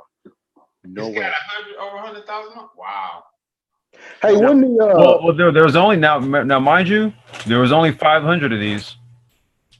Oh, So it's a rarity. This is an Evo 2 right here. That's is that why a you plaid? Is that interior plaid? Yes. Oh, Oh wow. wow. Plaid with the M3 stitching. Could that interior be any more mid-80s German? That now, Mike, this is something that would be driven by the Stasi. Oh yeah. Jeez. boy. Playing public. Ways of Yeah, making playing stuff. public. Yeah, playing Public Enemy Fight the Power or something like that. Right. That's probably a Recaro option. Good I wouldn't point. doubt it. Good point. Yeah. Very good point. But look at those wheel arches. Look at that. They literally go from the A pillar all the way back. Dude, look. Yeah, those Recaro seats. Mm-hmm. Look at the door design. That door design, Beamers pretty much have that basic door design now. Not much has changed. Look at that. I mean, it's so immaculate, man. Yeah. It's hard to justify it even putting it on the road. That's hard. I mean, the 120. This is pure collector's status right here. Oh, That's yeah. why I said it's an investment. Yep. Look at the price of it. It's appreciating. It's appreciating it, right? Yep. Yeah, That's everybody else got an M3. You don't drive this. This is a garage queen. Yeah. No, seriously. 100,000 miles is crazy. You take this out on Sundays to the car meet, right? Let everybody gawk at it, and then Yeah, you bring it to operation temperatures and then you park it. yeah, and you take it out to the car meet. You let a bunch of other rich guys make you an offer. And look at the place of the antenna as well. It's in the rear, man. Usually on M3s they have them in the front. So. Complex. Yeah. 11-to-1 compression ratio. Shit. 11 to 1, dude. Look, all the cars that ran in like British, Italian, North American, Japanese, whatever touring car championships, those race engines ran 11-to-1 on pump gas. Like this is literally a race engine in this thing. It's just D2. Yeah. It's just the timing, the spark and timing and everything. There's a race engine in this thing. Okay, so on this car, it's got the amber side markers. I don't think that was standard in the States. No. Anything when you see like Those amber tail side lights markers, are that's all imported. Even like Japanese cars, same thing. Yeah, Right. those tail lights aren't American either. No, because all the M3s are imported. Yeah, they still are. Well, I think the point he's trying to make is if those turn signals and the side marker lights are amber, it's because they're amber because they were shipped here. Yeah, If this they car. were over in Europe, that would all be clear. It wasn't sold here. It was imported here. Yeah. Yeah, well, right. Yeah, all M3s, all M-based vehicles are imported. No, I get what Paul's saying though. He said so they're imported for the American market. When they're imported here, they import them with amber. They don't have amber. They won't have amber side They'll markers. have clear. Yeah.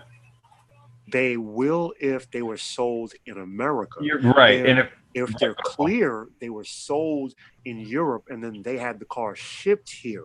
But if Right. the car was sold here, then it's they were going to imported be with amber. Right. Yeah, but 125K, that's a nice investment. I don't know about you guys, but Yeah, I said something like this, I would. yeah. Because you don't know. I mean, if you go back to 2007, before the market, before the recession, man, these cars were going for they were never going for six figures. That was That was gonna say, dude, they weren't. I remember seeing M3s going from maybe like 60, 70. Dude, not 125. no. Those Well, look that's an like Evo. some That's an old- Evo. Keep that in mind. It's an Evo. That's an Evo too. You're right. Yeah. Yeah, the Well, only look at Evo some these of them. guys know is from Mitsubishi. Go ahead. Hey. Go ahead. You know what? Since we're looking, do they have the 850i, whether it's the 840 or the 850? Yeah, they usually do. They usually keep one or two in stock. Let me Because see. the 850 was one of the rarest cars BMW ever made. Yeah, it's They only made- it's only two of Yeah, them. that's the one. Hey, I remember that one, and I'm trying to remember. I think it was. God, Mike, maybe you can, you can confirm this.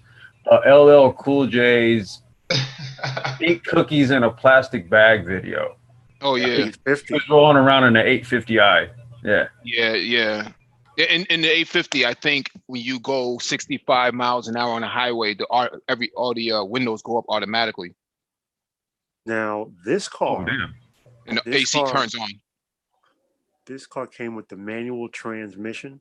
Mhm. Maybe someone wants to look that up, but I watched That a video. BMW only made like 350 of those from the factory. The 850 manual. That's the rarest version. Yeah, Yeah. you got to go for the price. 'Cause you know- the 6-speed Gate-Track transmission that came in this car is also the same transmission that came in the twin turbo Super. Mm-hmm. It's just got a different bell housing. Yeah.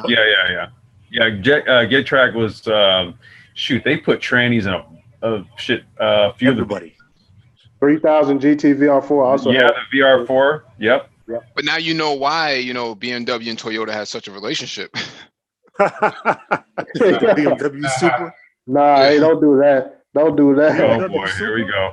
Don't do that. BMW Supra. Let's call a spade the spade that it is. Hey, you know what? I can say this.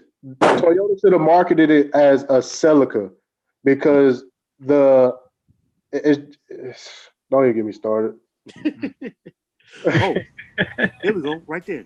Number 70 of 225 examples produced for the U.S. market. Wow. Incredibly Also, rare. The A312 has got to be one of the most unreliable cars ever, too. Wait, which one? The V12 version. Oh, Yeah, those are very finicky engines. Yeah. But you had to own one to really understand why it was off the side of the road. Because I You think don't it want to own was. one 30 years later. Yeah, and it still comes with the cell phone too. It's one of the first BMWs to come with a cell phone. So, Mike, you're saying that it's as unreliable as a Fiat? Fix it again, Tony? fix it again, Tony. Jesus. I'm not gonna go there, man. It sound like Paul already did, man. Yeah, we're just revisiting there. Yeah. We already went there. Yeah, and this console right here is where the phone would be. Right. I would opt for the 840 just for drivability. Mm-hmm. You know what? I can't disagree with you, but bro, this car is so beautiful. So beautiful. And It's got two engine. It's got two engine ECUs for each side of the motor. Yeah. That doesn't make much sense. Say that again, Kai? It's got two ECUs for each side of the engine. So one ECU controls the even number cylinders, and the other one controls the odd. So, and they work off the same sensors, and both of the computers have to be like they have to deteriorate at the same rate because one computer is you'll have one side of the motor running different than the other side of the motor. It's just I wouldn't do it. I think it has two batteries too. It has two batteries as well. Yeah, I wouldn't do it. Gosh. You know what though? I'll say this. I've spoken to a lot of mechanics over the years, guys who actually worked at BMW dealerships, and they say the BMW 7 Series, it is a beautiful car, but you never want to buy the 7 Series because what BMW does, they put all their electronics and their computers, and the 7 Series is basically a test bed for all their tech, and there's that BMW phone. So basically, the 7 Series, they tend to live at the dealership because of all those electronic problems, that when you put so many computers inside of a car, they go bad. So the 7 Series is the one BMW vehicle you want to avoid like the plague, unless you get an Alpina. Now, if you get the Alpina B7, that's a different beast. But do you have the 80 grand on top of the purchase price of a 7 Series? What about that Alpina B6 though, man? Remember the race car, the B6 race version? Yeah, bro. Oh my god. B7 too. Yeah. Was that a Blaupunk right there? Is that a Blaupunk unit? No, I don't think that's a block point unit. That's a BMW unit. BMW made their own stuff. Oh, okay, they made their own stuff. Okay. Yeah. So That's so the in phone. theory, Look at the phone right there. Yeah, that's what I was telling you, that it came with a Yep. cell phone. The first one's come with a cell phone. hey, in theory, I do believe that this car should be a six-figure car if it wasn't for the reliability reputation that it had. These Well, cars if you should get one low mileage though, if like this one, Mhm. like if you get one that's like Oh, the that M1. shit's in the Yeah, back. one in the back. Oh, wow, dude. The M1. Yeah. Dude, that But is you- a car. But Ty's right in a sense, but these cars are not meant to be driven at all, man. They're just meant to be showpieces. Yeah. Yeah, they're ETFs for the most part, or they should be Yeah. ETFs. Mhm. Well, they're just not meant like to be dailies, man. You're not supposed to be racking high miles on these things. You take them out on a Sunday, man. That's about it. Yeah, and if there is problems, people I don't don't know about it because they don't own it. So, and it's a V12, so it sounded like a monster back then. Well, it still does to this very day. Even though it makes the same amount of power as a Volkswagen Golf R.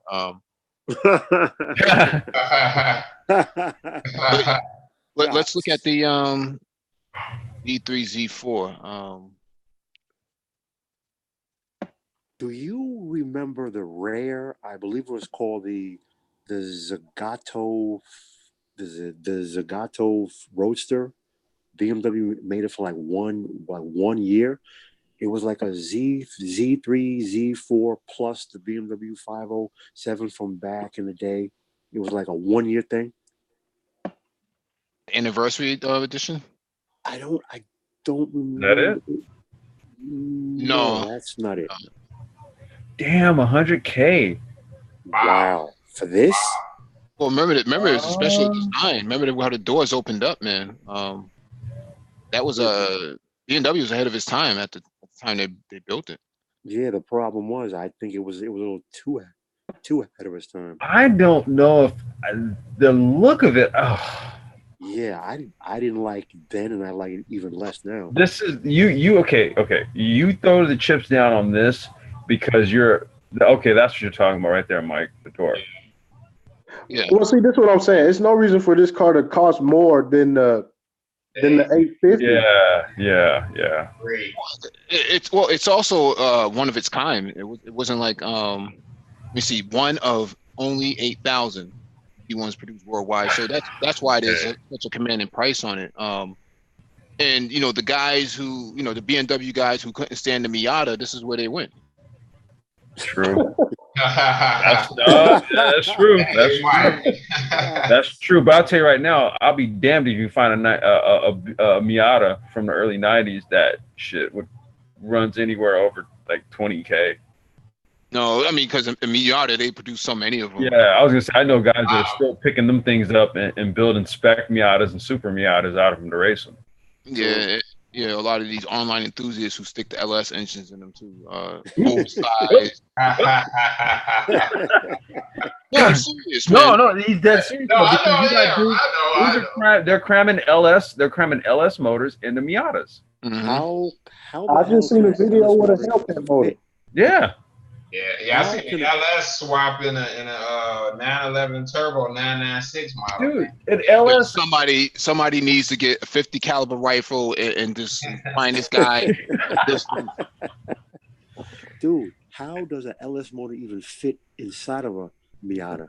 You gotta do a lot of cutting on there.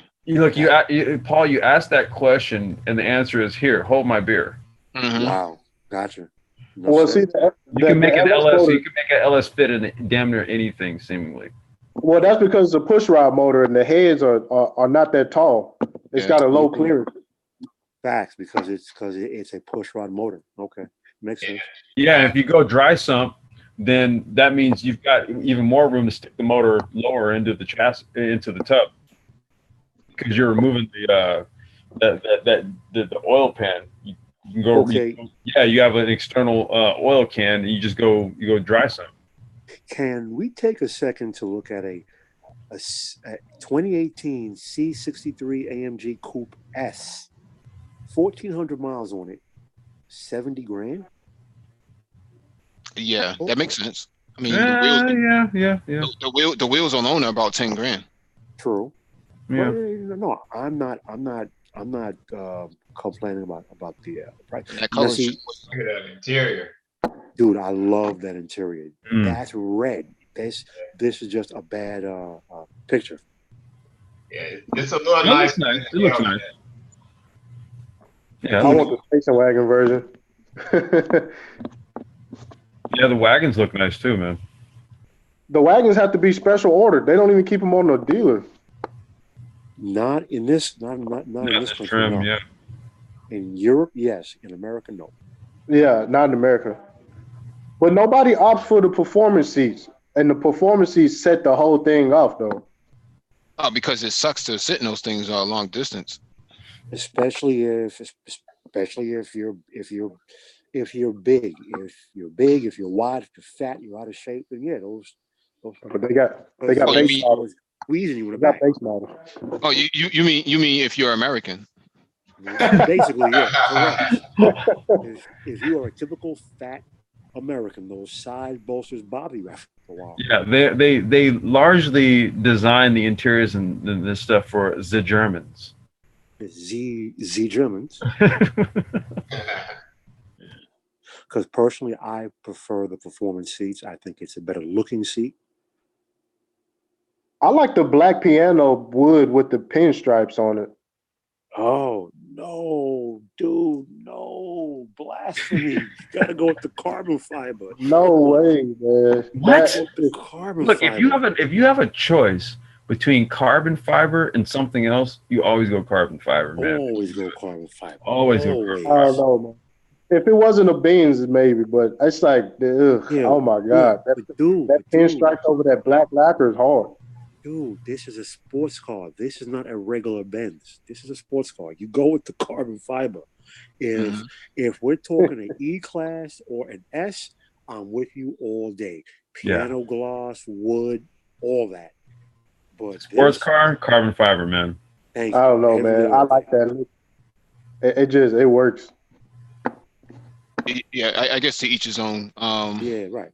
Yeah, either way, I take it either way. Oh yeah, I have no complaints either. I'm pretty easy to gel with on that. Yeah. Okay, so look, check this out. These cars come with the acoustic dampening stuff on it. Mm-hmm. Why would you get that? Why would you opt for that? You wouldn't just even quieter ride. You know? Yeah, and plus it's heavy. It also adds weight to the car too. Because you have to design that out. Or you have to install that from the factory, right? So when you're building it out, that before you put the door cards and everything on there, you got to put all that stuff in there first.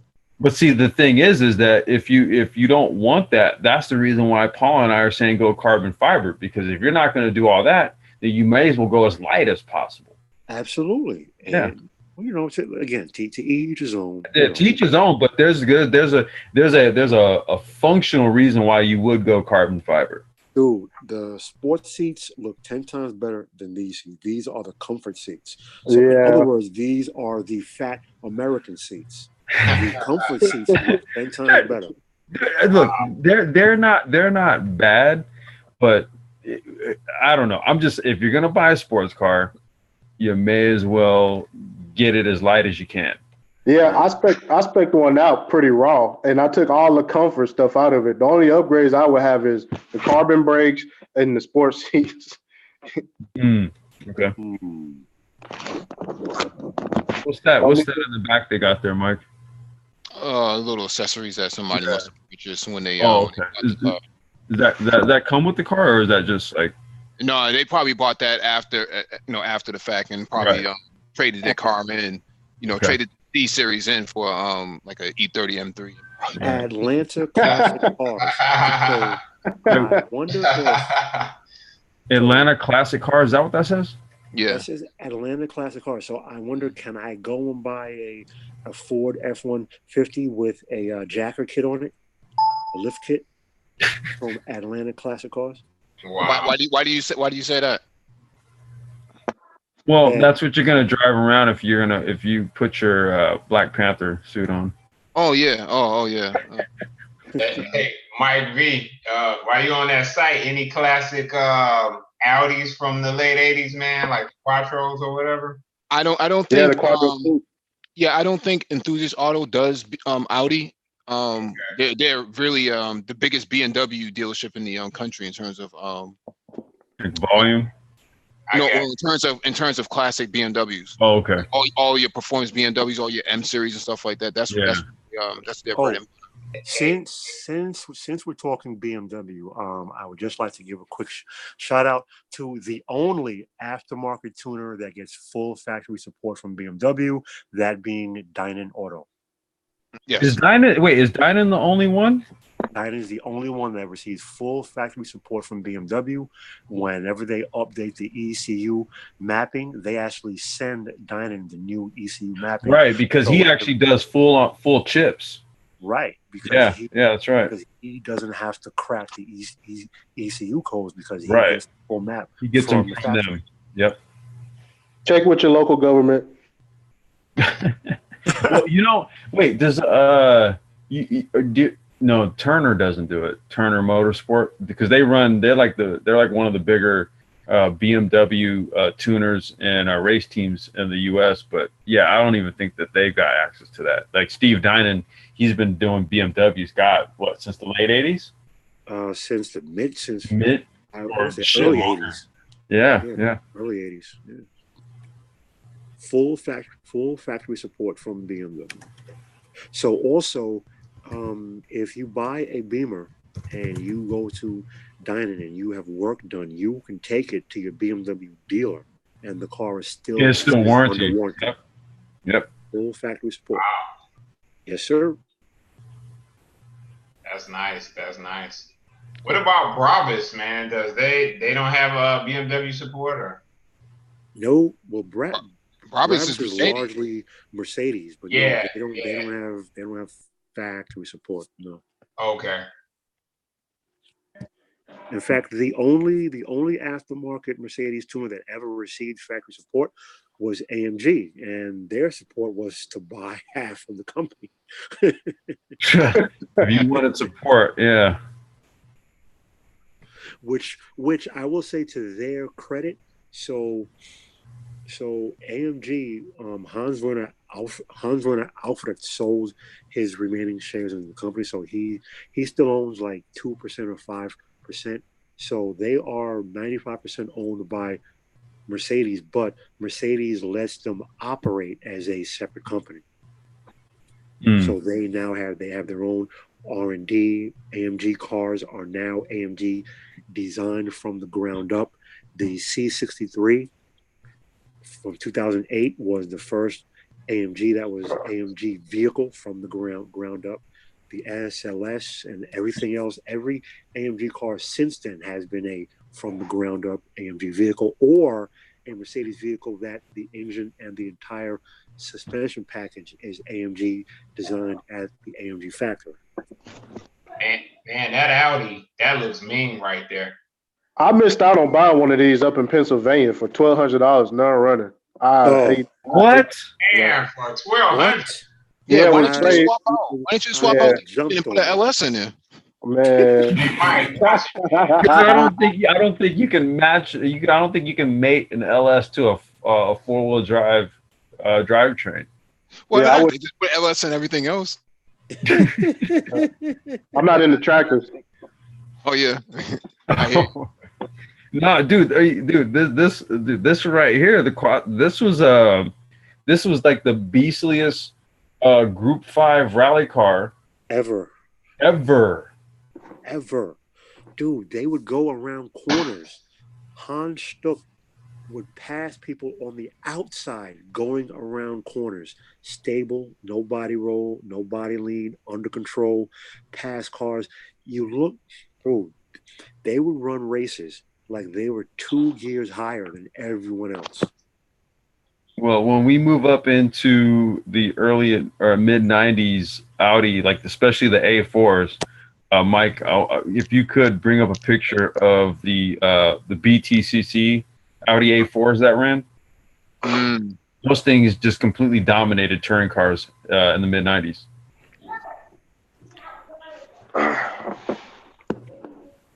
You said 1994?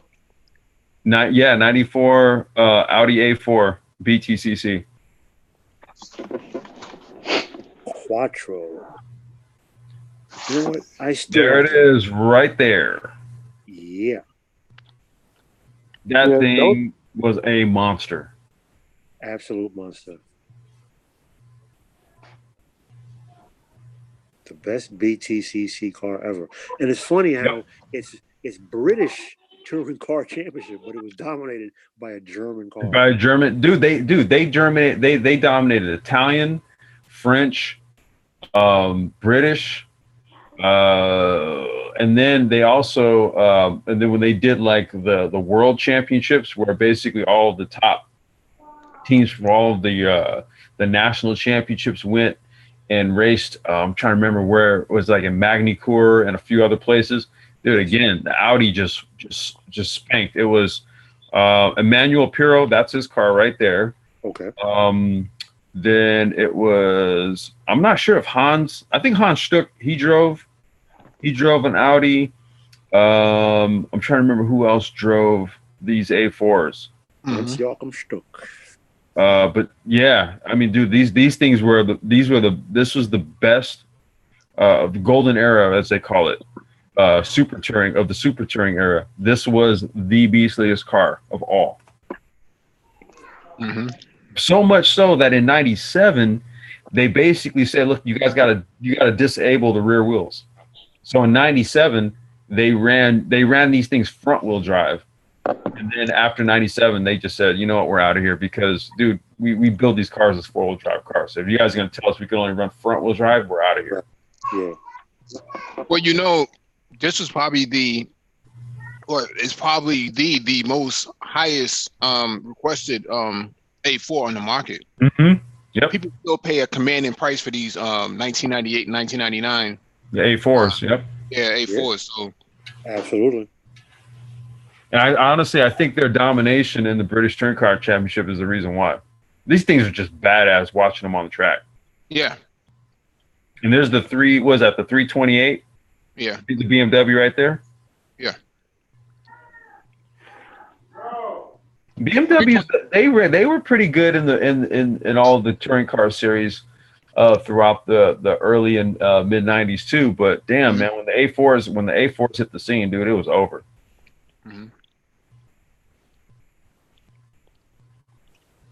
The Quattro. That's it.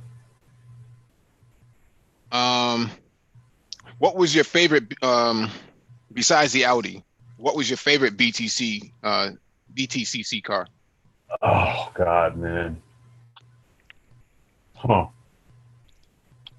What's this? The LS maybe? I kind of liked all of them, but I honestly, the A4 and well, you know what? Actually, wait, Mike, go back to that picture. Which one?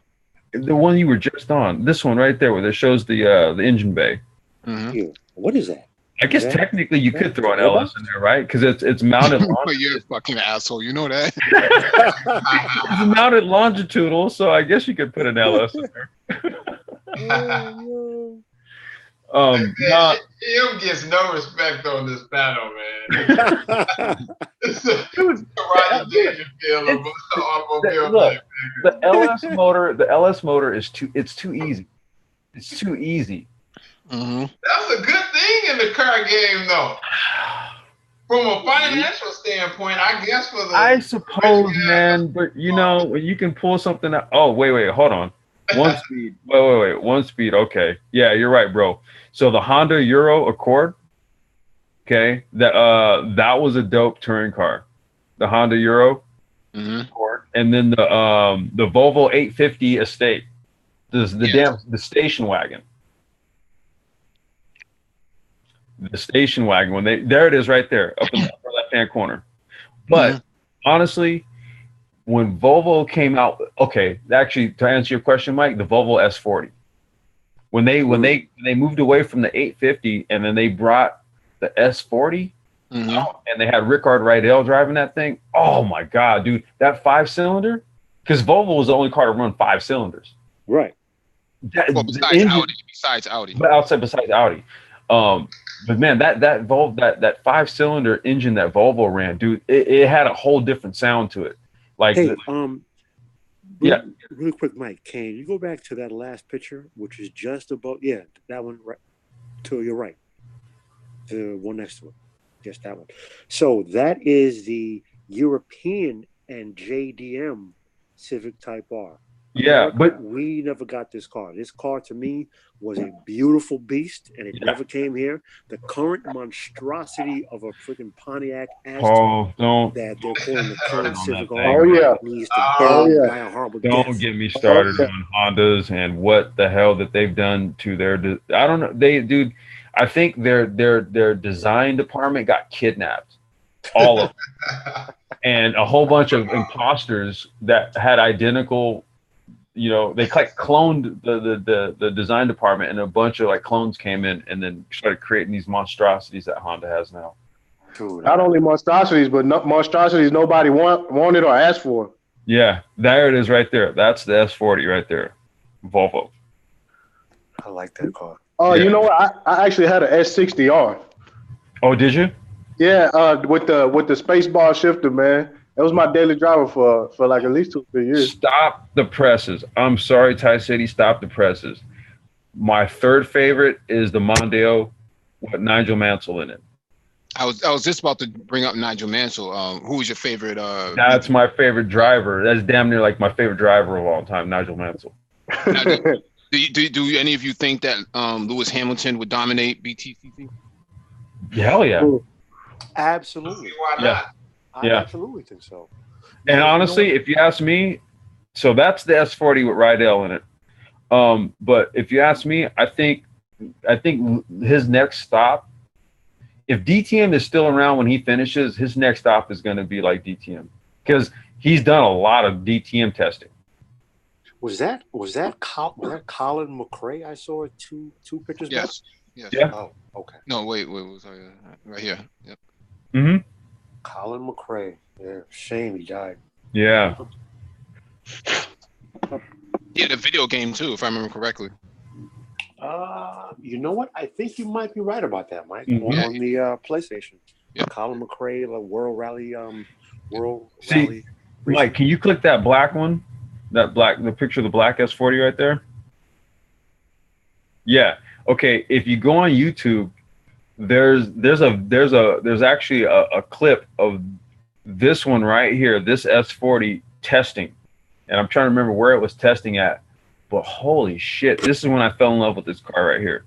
I mean, just look at that thing, man. That's literally a production body shell. But underneath, it's full race car. Mm-hmm. Oh, that's not what I'm looking for. This is the only S40 I've ever owned. You know, Tamaya has treated me very well with its RC. The RC car. Hey, Yeah. Mike, was that LS powered? Oh man, it was electric motor powered, but similar to an LS though, a lot more reliable. Okay, wait. Okay. Favorite BTCC car number 4, Nissan Primera. David Leslie, Matt Neal. Who else drove the car? Oh God, let me think. Laurent Aiello. He drove the car. I'm trying to remember who else drove the Primera. Well, okay, so the Primera in America was the Infiniti G20. Yep. And that thing was a beast. The Infiniti G20 also had a naturally aspirated SR20 engine. Yep. Sure did. Are What's you Ricky? aware that Ellis Jackson is in the chat. What's going on, Ellis? Are you aware that in 2020, the Nissan Silvia S15 will be road legal in America, and it had the SR20 det, The DT, yeah. and the Call for price. R34. What's that? Call for price. We'll see. That's that. All I'll say is we'll see, because the Silvia has never had the following in America that the Skyline has. So don't be surprised if the I S15 don't know. Hey, Mike. is not expensive as you might Hey, think. Mike, real quick, can you go down? There was a purple and gold car. This was a car that ran in the BTCC, but really didn't do much. But it was interesting. It was the Mazda Zetos, which was the 626. Yeah. Yeah. Go down a little bit more. Purple and gold. It was a purple and gold touring car. There it is, right there, down at the bottom right hand. There it is, right there. Purple and gold. No, I'm not seeing what you're talking about. Wait. Go scroll up.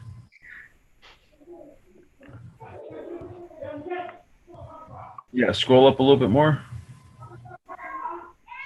There it is, right? Yeah, that's it right there on the right hand side. Right up there. It's like red and yellow or purple and yellow. No, Yeah, right there. Right That's there. it right there. Okay, so this is another car. That's a Mazda. That was a Mazda 626, but they called it a Zetos. I always thought that was a Millennia. No, that's a Mazda. No, I'm saying Mazda Millennia. No, well, it might be. That's a but in Europe it was the Zetos.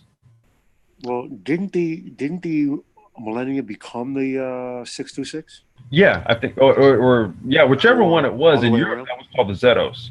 Yeah.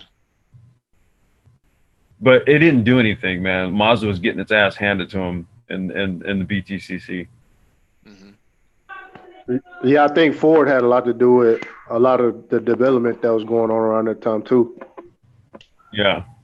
And I know in Australia, they ran the Toyota Camry. There was a Toyota Camry touring car. And then if you followed the touring car series, and for the 2 years that it ran in the U.S., the Dodge Stratus. They ran the Stratus in the touring car championship. Yeah, because they had North American touring cars. Yeah, that was here. Why did they stop that? Dude, man, that's a whole nother hangout, bro. This is one word, NASCAR. NASCAR. Put it like that, one word, NASCAR. NASCAR was like, look, there's only room for one high-level production-based racing series. And there were too many people who were waiting for a touring car championship to launch here. And so once that happened, what ended up happening is you had a whole bunch of teams that wanted to build cars, but they wanted manufacturer involvement, right? So the manufacturers were like, okay, we can stick with NASCAR or we can go touring car, but we can't throw money at both. Okay, so NASCAR is its own thing. And at the time, North American Touring Car Championship was under the jurisdiction of CART, which ran Indy cars.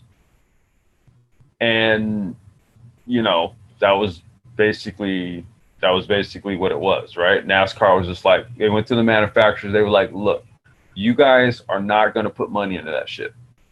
Because touring cars they're more truer to the NASCAR formula than the NASCAR is. It's a production-based car. Race car. NASCAR to me puts me to sleep, bro. I can't watch it, dude. Running around in a giant circle for two hours. That's how people. Well, if you think about it, that's how most people on opioids really think. I mean, kind of makes a lot of sense. Guess if you're sitting there with honey buns and holding Thor's hammer, that's how you think. Yeah, there you go. The Escort RS Cosworth, man. I always like the Mercer though. I'm a weirdo, so the Mercer. The Mercury. Oh, the XR. What was it? XRT4i. Yeah, the XRT4i. Yep. But all that was just a Cosworth RS. Right. Yeah. Rebadged and repackaged for the American market. That's all it was. Now, see, here's the question that I've asked for a long time. If Ford owns Ford of Europe, which makes cars like this, and if GM owns GM of Europe and they own Vauxhall and they owned Opel, why the hell couldn't all that R&D find its way to American shores? Because they made better cars. They did. They did, and they ended up going to Saturn and went into Buick and everything else. Jesus, dude, you're not serious, Suicide. are you? No, Saturn had the Astra. That was a. They did, yeah, you're right. They did. And they did nothing with it. And Volkswagen pretty much dominated the United States with the hatchbacks. If you let an outsider come in, with an expensive vehicle, then Mini came out with the Cooper, and it really just dominated, and it left everything behind. But the American market will never swallow a $40,000 hatch. They sell like hotcakes in Europe, but they'll never sell in America. Real quick, Ella says the Dodge Stratus even a good chassis, dude. When it ran in the North American Touring Car Championship, hell yeah, that thing was a badass car. It was a badass race car, dude. Yep. What about the Renault 5 Turbo? Oh, classic. Facts. Yeah, you can't. There's not too much you can say about French cars, but like Renaults and Peugeots, man. All for the price. Well, when it comes to rally racing, dude, French are all over that. Ooh, there we go. There's a Stratus right there. Boom. And there was a lot of guys who went down to the dealership and got the base model Stratus and tacked on the wing. And thought they were doing something, man. They tried to powder coat the wheels.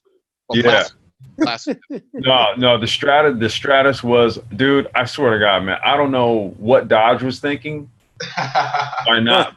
Dude, they should have went all in on the North American Touring Car Championship, because the Stratus was literally a legit touring car. And what ended up happening is when they shut down after the 97 season, it was a Swedish team that bought the entire operation, and then they ran the Stratus in the Swedish Touring Car Championship for the remaining few years that they ran the Super Touring regulations before they switched over to oh God, I'm trying to remember what the regulations that came after the Super Touring. And then after those regulations, you had with S2, what they call S2000 regulations. And the S2000 regulations ran from 2004 all the way to like 2012, 11 or 12, I think. Those Stratuses had a Mitsubishi engine, 3-liter 6G motor. Oh wow, I didn't know that. That's really Yeah, I heard that. Wow. Really quick question. Maybe someone can refresh my memory. There goes the Camry right there. Does anyone remember the Sterling? Was that a British car, or was that owned by someone? It was a British car. Was it Mike? It's a British Honda. Yeah, it was a British badged Honda. Yeah, what was the Acura in America was basically a Sterling. Yeah, there you go. Okay, gotcha. Okay. Hey, was that the 80s when Lancia had the Stratos in the rally car? Yeah. Group 5. Mm-hmm. Nice. Yeah. Yeah, that's the Camry. That was the Camry touring car that ran in like Australia and like in Asia.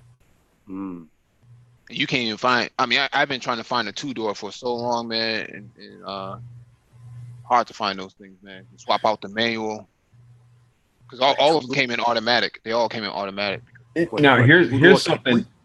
Here's something you guys might not know. You know, in Austria, they also the Hyundai Elantra, they ran that as a touring car also. Well, my condolences to them.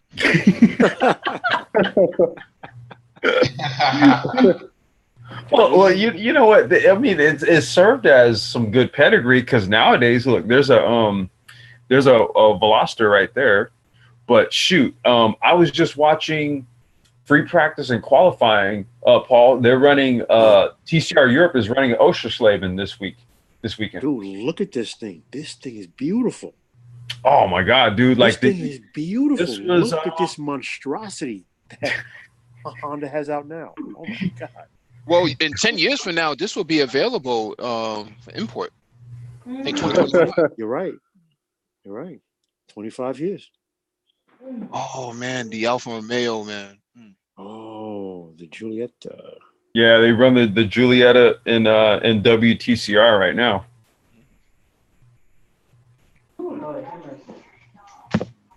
Where's Dr. Phoenix at? We got enough room on the panel. I haven't seen him in a while, man. He's been He MIA. was in the chat. No, he was in the chat. I think yesterday. I think he was in the chat. He been ducking us, man. He been ducking us on these hangouts. Bro, he was in the chat for this hangout. So I don't know if he's he's doing brain transplants for Manosphere content creators. Probably texting Dr. Ben Carson or something like that. Yeah, saying, bro, what went wrong? I got into North American touring cars really late, man. I was always following BTCC, but I just had this sort of like weird curiosity about North American touring cars because they all use local cars, and it was like, oh, that's I know that car. That's cat down the street got one of those, and it's like, but his don't look anything like that. Yeah. Hey, is that the C7 Racing Vet? I see the C7R. Yep. Yeah, they had those.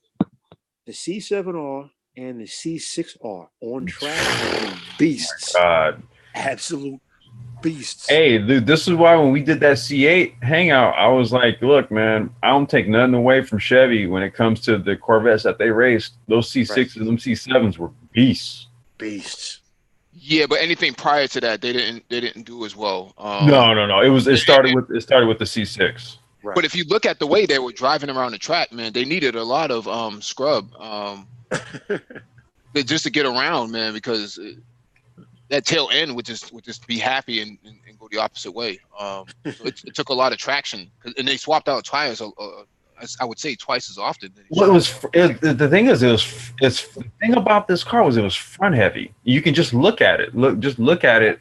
Yeah. You can see that like a bulk of the actual like the sprung weight is in the front of the car. I mean, even look at this picture right here. You see how much nose heavy. Yeah, it's nose heavy. That's why I'm like, this C8, man, I think this thing is just gonna be a killer, dude, because now the weight is centered. Yeah, I can't wait for the C8R. I got a theory about the C8. What's that? Uh-oh. Okay, so no, I love the C8. Matter of fact, I think it's a last hurrah for Chevy and actual, monster cars. I think they know where the industry is going. I don't think they're going to mass produce it, and I know they're not going to make a lot of money on it. Wait, on the C8? They're not going to mass produce the C8? No. They're going to make a whole lot of money on that thing, and they're going to produce it in sizable numbers because, dude, they ain't producing no sedans anymore. No, he's right. He's right in his theory because Audi is going with it. Is going all electric on the R8, the next version of the R8. This is the last go around for the V10, even for Lamborghini. So Porsche is also moving electric too. That's why the new 99 space for batteries. And I love the C8. I love the C8. You can tell that they was just like, we have to do it. We have to do it now. Like, this is the time. We can't wait no more. Well, no, that's true because, you're just going to see more electric variants of the current cars that you see now, right? So if you are going to produce. And I also think the new Z06 might be all-wheel drive. What? Whoa! Hold all senses sacrilege. Hold the phone. Hold the phone.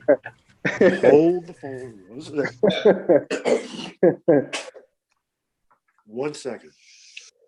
Bro, I do not ever, under any way, shape, form, or manner, see that car going all-wheel drive. I do not see that happen. Now you could be right. Who knows? Because I used to say I would never see a Corvette going mid-engine, and now we have a mid-engine. Yeah, you have it. Yeah. So, you know what? Allow me to retract my prior statement. I'm going to say I don't think we're going to see it, but I'm holding open the possibility you might not be that far off at that. I think the car is enough. What could they do? You know what I'm saying? As far as price range, it hit every marker. You know what I'm saying?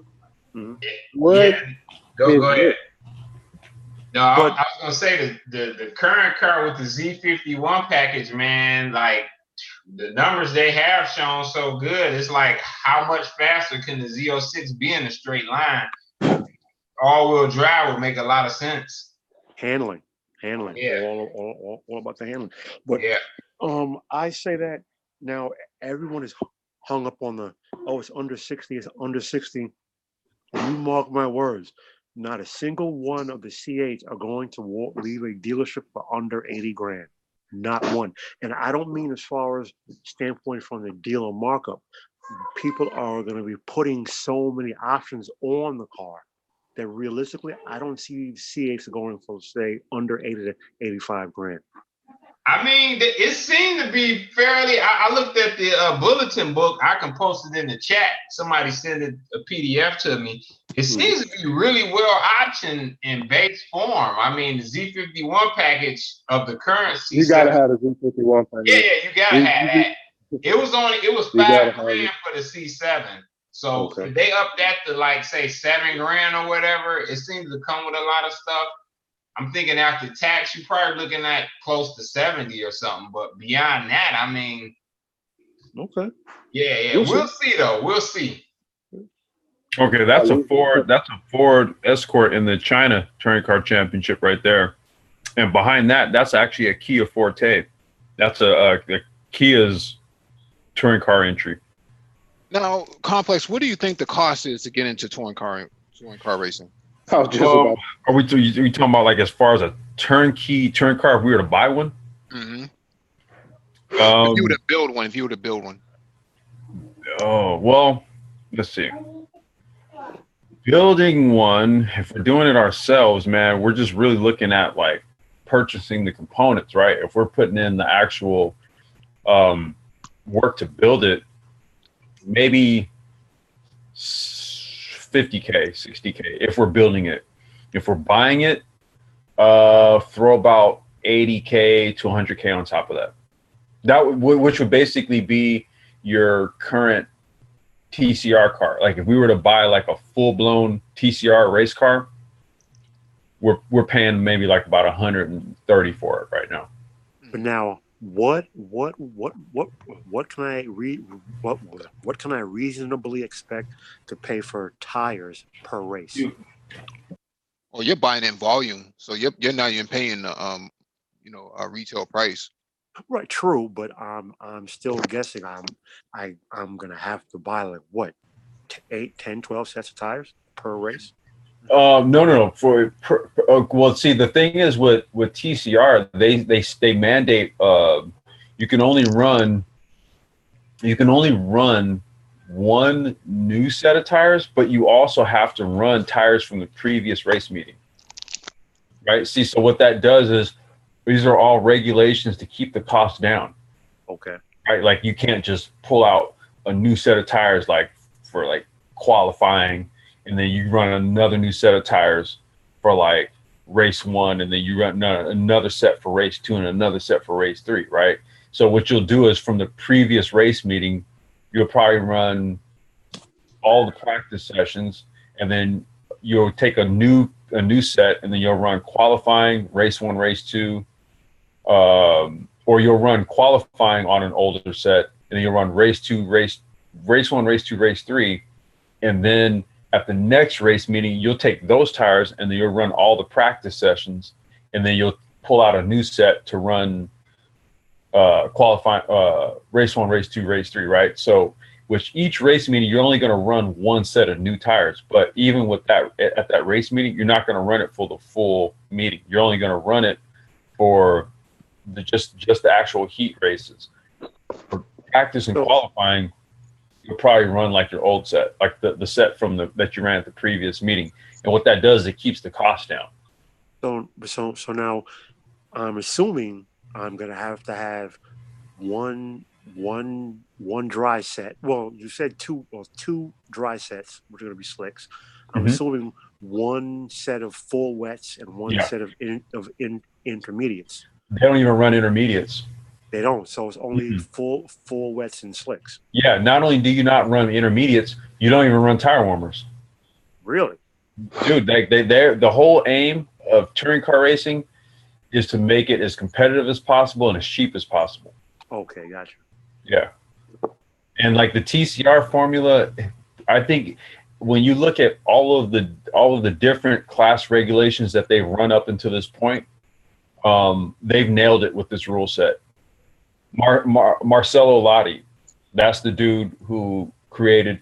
He was the dude who was behind the S2000 spec. Hey, Mike, can we pull up S2000 spec touring cars? Because to me, that's like my honestly. Well, TCR and S2000, honestly, they are very, very, very closely related. The only difference between the two is that with the S2000 spec, they were running all naturally aspirated motors, and that was until Seat lobbied the whole Volkswagen group. They lobbied to run their TDI turbo diesel.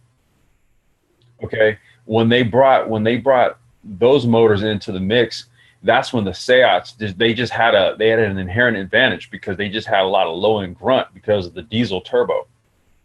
I'm sorry, the turbo diesel. So and then they mandated that everyone could run a turbocharged version of a 1.6 liter motor. So that was from 2000. That was like, let me see, that was 2010 or 2011 through 2012 or 13, I think. And then they moved to the TC1 regulations when Citroen came into the mix. And basically, the touring cars at that time, they basically turned into a sedan version of a GT car. And it kind of got away from touring cars in a lot of ways. Right, and the Citroen just ran away for like 2 or 3 years because they wrote the rule book on it, and then that was when Marcello Lotti he basically started a runaway series, and then what ended up happening was that all the teams switched over to TCR, and the World Touring Car Championship, as you know, it ceased, and then it became WTCR. So we went from production base, and then we went to like this real kind of loose interpretation of the rules TC1 car, right? And the cost just got away from everybody, and then we went back to what we know touring cars to be, production based. Cool. Yeah, Ellis, if you want to jump on, man, let us know. Just no Honda Civic R's. Why is that?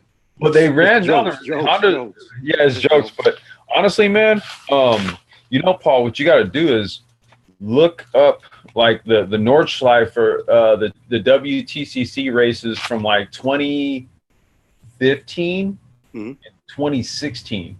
That's where they ran the TC1 regulations on the North. Oh my God, dude. Those Nürburgring races with those cars. Now, I will say that was some insane shit right there. Yeah. And you know who, surprisingly, who had a really, actually my favorite touring car of that era was actually the Russian Lada, the Lada Vesta. Dude, do you know how many people in America don't even know that Lada even exists? Dude. Basically, Yeah. What were you gonna say? Oh, I was just gonna say, can you look up a Lada Vesta WTCC? Yeah. That was one of the dopest.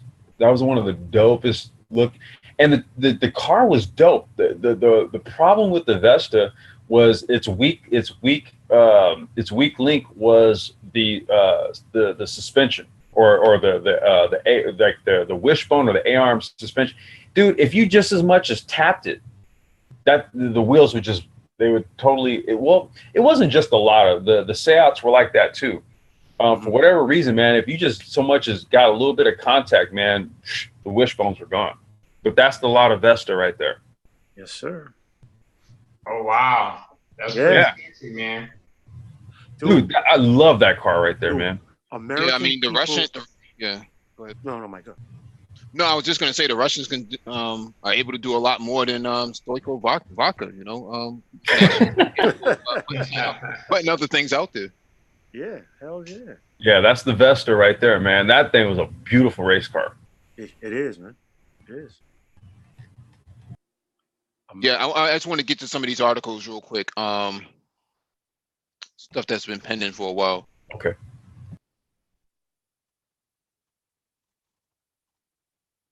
All right, this Mercedes AMG GTR may be quiet, but we bet it's a black series. So it looks like they're going beyond GTR. This one is from carscoop.com. The rotor has been waiting for a Mercedes AMG GTR Black Series for some time now, and the car is in the midst of testing before hopefully launching towards the end of the year or in early 2020. This video shows the hardcore GTR undergoing a series of tests at the Nürburgring. Despite what the title of the clip says, we're highly doubtful that the prototype in question is fitted with an inline six engine, even though the car is suspiciously quiet for a vehicle with a twin turbocharged 4-liter V8. However, what gives it away is its identity are the eye-popping aerodynamic components that are even more aggressive than those of the AMG GTR and GTR Pro. I don't know how far they're gonna go with this AMG GT series. This is it right here. So, I mean, how much more? I mean, why is it a 6-cylinder anyways? But how much further can they go with this? I guess they can do the same thing that Porsche does with the 911, just make like 30 different variants of the same car, sell to everybody. I mean, I'm almost wondering if they do these for homologation purposes. Hey, it works for Porsche. There's 28 versions of the 911, literally. So if it works for Porsche, why not? You know, and see, the beautiful thing about AMG is that Mercedes says that, yeah, they now own 98% of AMG, but they literally let AMG operate independently. They have their own employees. They have their own parts system. Everything is different. So. Hey, Paul, No, go, Mike. No, I was just gonna say I saw Raz's video about the A series AMG.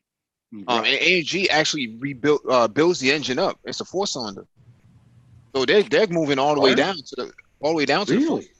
Yeah, that's new because the AMG, what is the A45? That's a Mercedes motor, but you're telling me that AMG is actually building a new 4-cylinder motor? They take the motor apart and rebuild it themselves with their own components. Wow. Okay. I did not know that. Yeah, Raz pointed that out. That he went to the factory and saw it for himself. So it's the AMG. You have to go. You have to take the factory AMG tour. Oh, it's awesome, bro. It's awesome. You know what's interesting about this this AMG GT is that it handles a lot better than a C7 Vet, despite the fact that it had the same characteristics of long nose, short wheelbase in the back, and big V8 engine. It handles a lot better. Do I really need to say it again? Well, yeah. Yes, you do. Say it. Germans are the best engineers in the world. That has been proven for decades. They are wizards. Well, I'm looking at the car, and it's still this car still looks like, just based on the shape of it, the weight is more centralized. You look at that C7, man, that front end. Right. It seems like it have a whole shit ton of weight right in the front. This car, even though it's front engine, it still looks like the weight is largely centered. Look at it on the track. That's on the track. That's on the track. It's right behind the C8. It looks like crap to me. Let me. Look at that thing, dude. If you look at this car, and if you look at it inside profile, if you look at the AMG GTR inside profile, to me it reminds me of the AMG SLS. So it's go ahead. What's up? On the AMG GT, I think I remember watching the one of Doug DeMiro videos, and they actually showed that engine is behind the center line of the front tire. So technically it is a mid-engine car. Yeah, that's what I mean. It's like even though it's front engine, it is pushed back. That's what I mean. Like looking at the car, I can look at and see that the weight is actually back more. Yeah.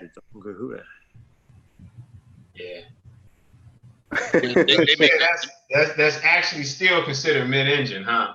Yeah. No. Well, technically, mid-engine has to be behind the. It has to be behind the 8. Yeah, front mid-engine. Front mid-engine. Your feet are basically right up under the engine too. Yeah. You stick in the footwell, so your feet are right up under there. I mean, I would hate to get into an accident and you probably the body would turn into an accordion, but I mean, if you're gonna make a car mid-engine, just make it mid-engine, you know. Right. Or I mean, if you're gonna call it mid-engine, then let it be mid-engine. Like the engine needs to sit behind the driver. Nah, I mean, in this regard, all the reviews I've seen about the AMG GTR, they say it spanks the 911. Wow. Not the GT3 RS or anything like that, but they're saying that a base model 911 against that is the 911 loses every time, and I believe that's because of the front mid-engine design. Well, yeah, versus the 911 with the motor just sitting in the back of the car, right? Yes, because it's slung like a backpack. Yeah. So I wouldn't mind actually owning one of these on a secondhand used market. Let somebody else eat the depreciation, but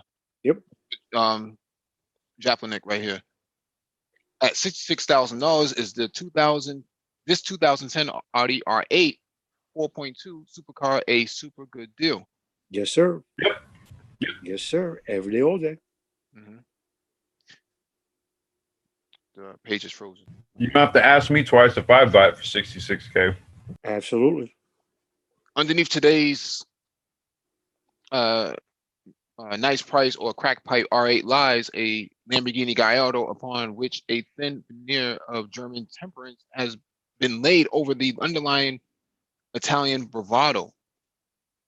It's still pretty wild, but will its price turn out to be equally so? Have you ever actually brought a knife to a gunfight? It really puts you at a disadvantage, right? A similar miscalculation and opportunist may have been the seller's motive behind yesterday's 1995 Isuzu Rodeo. Wow, remember the Isuzu Rodeo? That was one of the hottest joints on the road back in the day. The Isuzu Rodeo. Yeah. Especially the Amigo. A lot of chicks like those things. But yeah,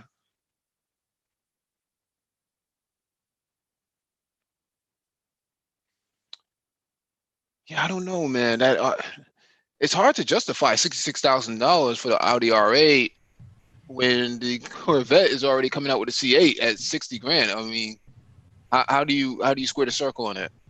Because you want an Audi and not a Chevy. It's German engineering.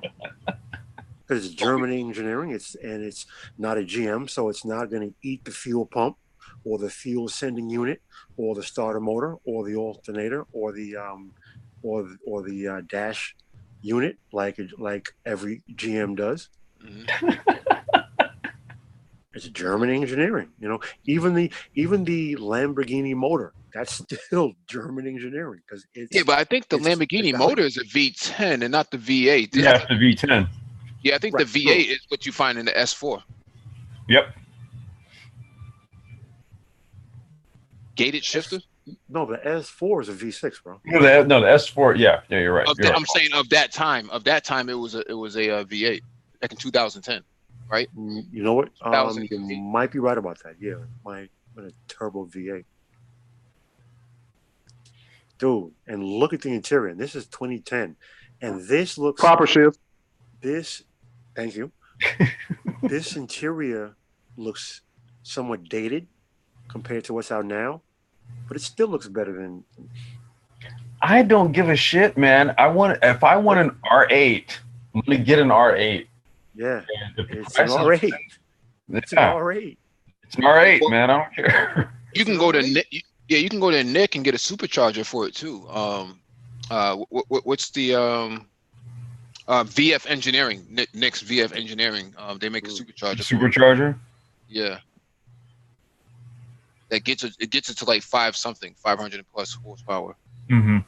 Hey, I'd like to ask a question. I don't know if it's been discussed or not, but what's your take on the current Audi TT RS?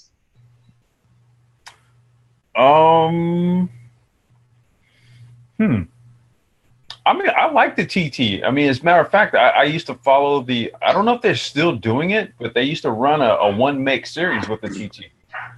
Mm. So and the series was really good in terms of the quality of racing and the performance of the cars. So I they ran it in 2015, 2016, and I think they ran it in 2017.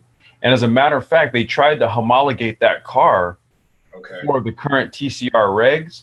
And I think the first year of the TCR regulations, they allowed the Audi to run the Audi TT because it was built alongside the TCR specifications. And I think the one race that the Audis ran, they won. It was Nicky Team, Paul's Kurt Team's son. He won. Oh, okay. Yeah, he won in that race. And but the cars themselves were for a one make series. But I like the TT. I do actually. Yeah, it's kind of like the little brother to the R8. You know what? When the TT first came out in the early 2000s, I didn't like it. I thought it was a chick car, but they evolved. Yeah, it does kind of give you a chip car impression. Yeah. Right, but now, bro, I can't front. That car is badass, and the TTRS. Badass. That is legit all the way. Yeah, she's a bad girl in my opinion. Yes, sir. Yeah, I'm not mad at it. I'm not mad. Yeah, I think. Yeah, let me read this next article. All right, this one is from Joplin again. Porsche says the electric Taycan will outsell the 911. Blasphemy. You don't want to hear my opinion. Porsche has already taken about 30,000 pre-orders for its all-electric sports sedan. The car has not yet been seen in final production specification, but simply the idea of an electric Porsche has people all over the world champing at the bit to get in line for one. The car won't even be shown until September's Frankfurt show. But Porsche has already increased scheduled production output for the sedan to 40,000 units, usually in preparation. Wow. Annually in preparation for the surge. Porsche set an initial target of 20,000 units, bumped that to 30,000 a few months ago, and has now further increased the number due to demand for the car. Porsche currently sells about 35,000 911s per year. Wow. You want to know my opinion? What's your opinion? I don't think it's any room for these electric cars right now. Why not? Because Excuse me? What did you just say? I'm finna explain. The money that you will save by going electric does not catch up with the depreciation of the car. It's Oh, dude, don't let's not get into a debate over the performance advantages of electric over. Okay, well, I'm not talking about the performance advantage. I'm just saying for a thinking person. What? For a thinking? I'm Financially, offended. Don't do it, Tri-City. Don't do it, man. You're in the manosphere. You know, there's only so few thinking black men here. There's not that many of us. Outside of this. Don't do it. Hey, Please don't do it. I'm telling you, if you do the math, it don't add up. It doesn't. Wait. What mathematical formulations are you using to come to that assessment? Okay, so by the time you buy the car new and you start saving money from gas, the depreciation is going faster than the money that you save. The depreciation. What's depreciating in an electric car? It's just the maintenance isn't there, which I don't even factor that into the depreciation of the car. Well, Overall ownership doesn't make sense for an all electric car right now. There is no charging infrastructure or nothing. It just doesn't make sense right now. depends on where you live. If you live in California, where I live, there's charging infrastructure aplenty. No matter where you go in the United States, your all electric car is gonna plummet in value. Whoa. Wow. Whoa, time out. Wait. Hey, Tri City, don't do it, man. Step up to the It's too late. He already. No. Now listen, I'm saying buying it new. I'm saying buying it new. Well, okay. Well, to the plate complex for 1 second. Go ahead, If you Paul. live in any of the major cities in the United States of America, there are plenty of charging stations for you to go to take your electric vehicle to. As far as depreciation, all vehicles depreciate. I understand that, but the purpose, electricity, or gremlins, they all depreciate. So now, when you buy an electric vehicle, you're saving tons of money, primarily in gasoline, because it's not running an internal combustion engine. I understand that. I don't see how you're saying the depreciation outpaces money you're saved from gasoline. Correct. So please elaborate further for me. Okay, so by the time you overall ownership, let's say you don't have to replace one of these batteries or motors or whatever, towards the end of your ownership, it's not really a win right now. I'm not saying that the technology won't get there. I'm just saying right now it's just not there. Okay, so it's how not. The primary. No, go. Go ahead. And the what's going to happen is more and more Tesla models. People are racing to the next model. Like, we haven't seen an all electric market yet, so to speak. Well, that we're okay. So there's a few things at play here. Okay, the reason why you don't see a proliferation of EVs right about now, okay, this largely has to do with where a lot of the components for EVs come from. China. So when we're currently we're currently embroiled in a trade war with the country that essentially has a stranglehold on all of the technologies related to EVs, because we've got to understand a lot of what is going to drive the true performance attributes of EVs it's not anything like, as far as like motor based like that, right? Okay, an electric motor is an electric motor. Okay, you've had high output electric motors built for tons of different types of applications. Hey, do you think the price of lithium is going to go down or explode in the near future? No, it's going to go down, because you actually have more exotic battery chemistries that can actually replace lithium ion. Graphene being one of them. Paul knows what I'm talking about. Absolutely. Right. Yeah, but you also have to take in consideration that FCV is starting to take place as well. A fuel cell based vehicle. Right. BMW and Toyota have a lot of investments into that. Yeah. I mean, but if China were to be left like, if they were just kind of left to their own devices, right about now, you'd basically, the majority of your cars would be electric. You know what? I would like to throw a curveball into this right now. So EVs, we all know, at the end of the day, they're relatively pricey vehicles.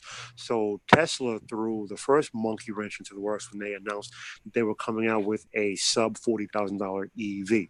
So if tomorrow there were EVs on the market that were now $10,000 or $15,000 or $18,000, like Honda Accords, we literally would not even be having this conversation. So the economies of scale from the sheer proliferation of the internal combustion engine drives a lot of what may be seen as the depreciation versus cost of ownership. Because understand this, regardless of how any of us may feel about electric powered vehicles or the internal combustion engine, they are the future.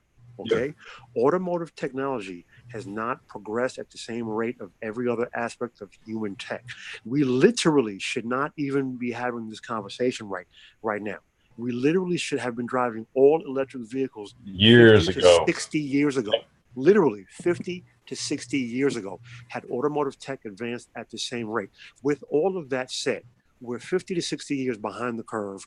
EV vehicles are here. 5 to 10 years from now, internal combustion engines are going to be the exception, not the norm.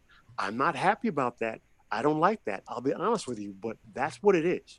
And I gotta tell you this too, man. I'm sorry, dude. By each and all measures, dude, electric will outperform an internal combustion engine. I don't give a damn how you. I'm not even against EVs, not at all. I'm just saying, right now, I just don't see, like, other than saying you have an electric vehicle, like. Well, the reason, City, man. You're not trolling us, are you? No. I understand what you're saying. I understand what you're saying, but you got to look at the reason why you see such a slow adoption to it, because we have to look at who basically controls the EV market, and it's the Chinese. And the fact of the matter is that at each and every turn, U.S. based companies have shot themselves in the foot by actually not thinking like future forward, and instead trying to like maintain things based on how they have things currently set up and not leveraging. So what the Chinese have done, they literally, from I'm talking all the way on down to the mines that contain uranium from which lithium is mined from. Chinese own the majority of that in the world. Then they own the majority of battery manufacturing facilities that produce lithium ion. They also produce the majority of the electric motors in the world. So all of your primary components, right, to produce an electric vehicle, the Chinese own. Then let's look at the technological infrastructure that would be used to basically harness the true potential of electric vehicles. 5G. Guess who owns or controls essentially 50% of the 5G market? Huawei, which is a Chinese firm.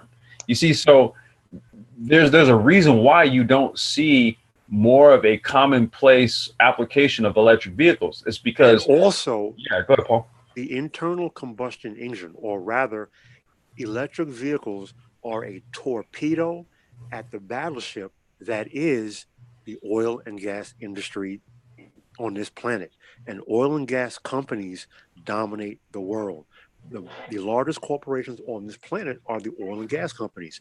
If EVs replace the internal combustion engine, we don't need anywhere near amount of fossil fuels that we need.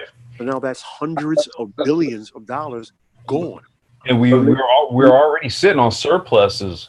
Yeah, believe me, I'm not against EV. I'm saying for the average Joe to say I want an electric vehicle right now, like it's not there for me, bro. Yeah, I'm saying, but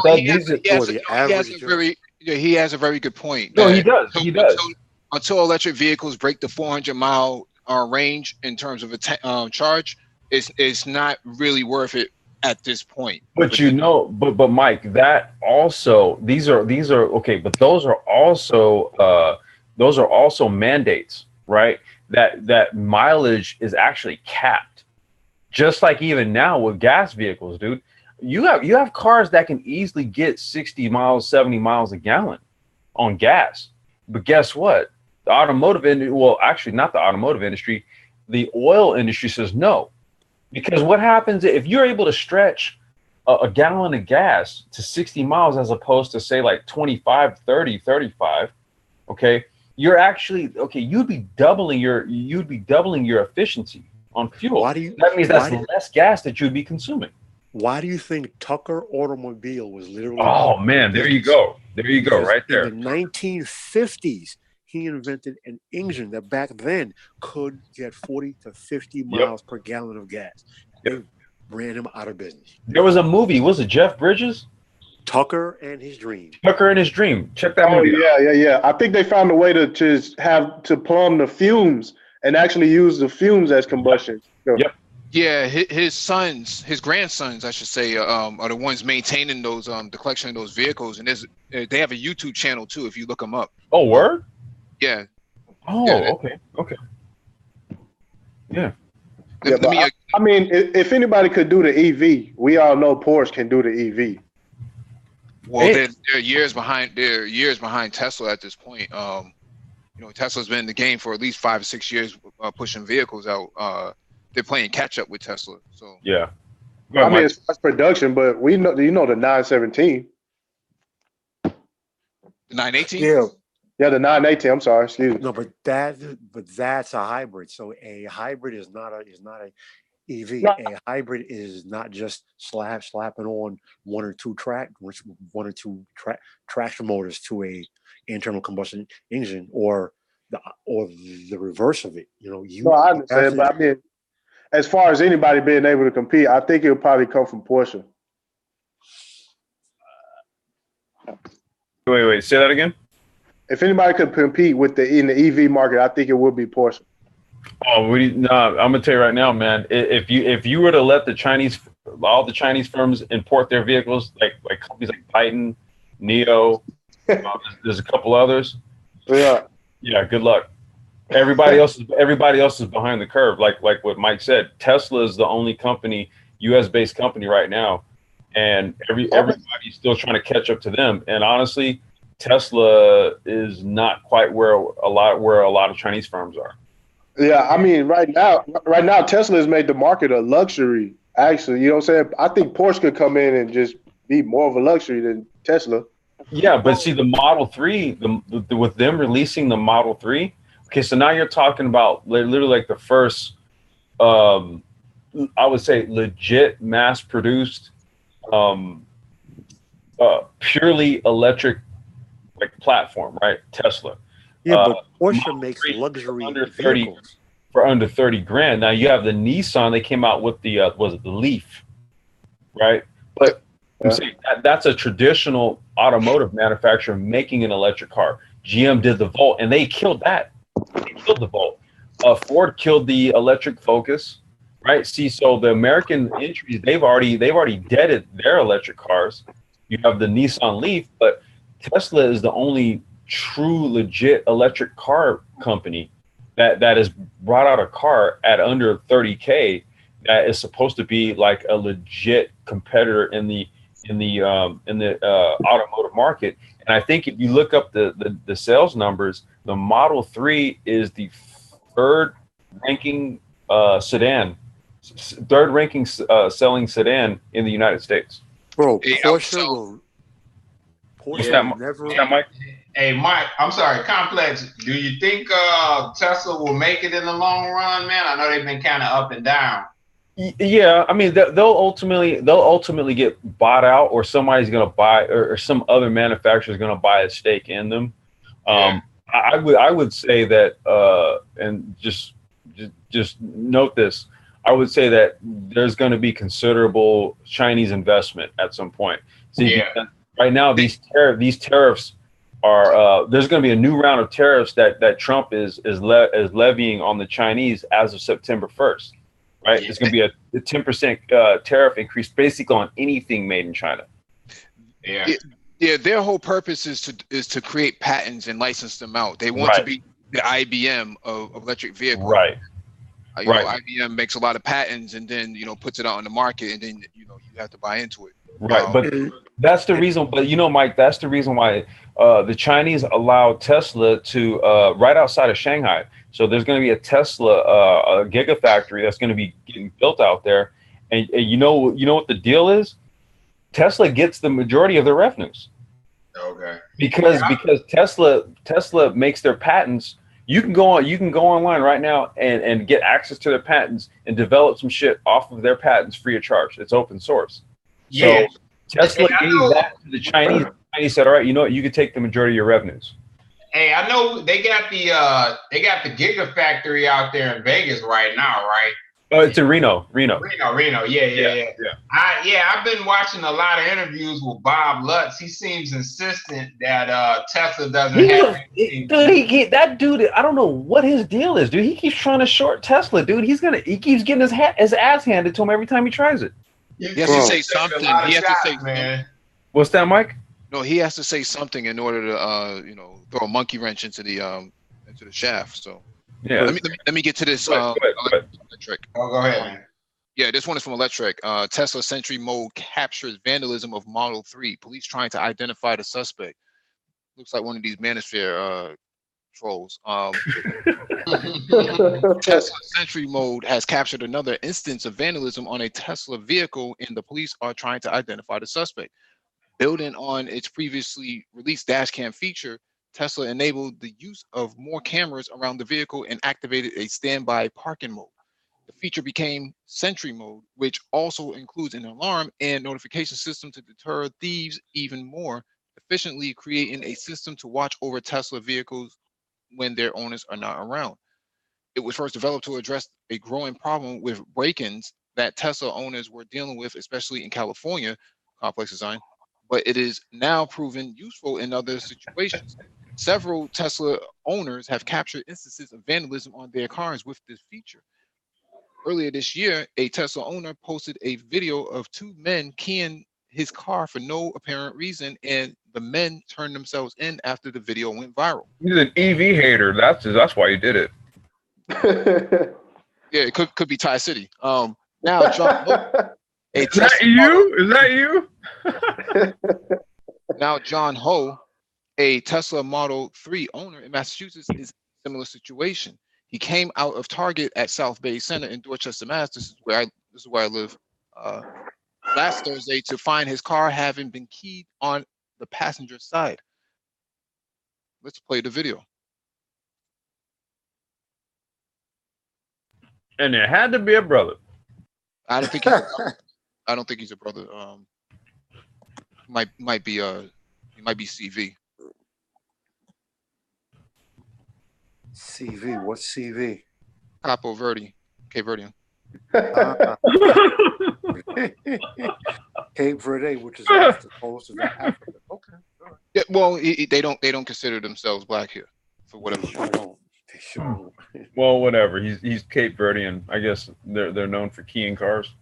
No. But I would say it's not uncommon that they do stuff like this, man. Oh, what an asshole!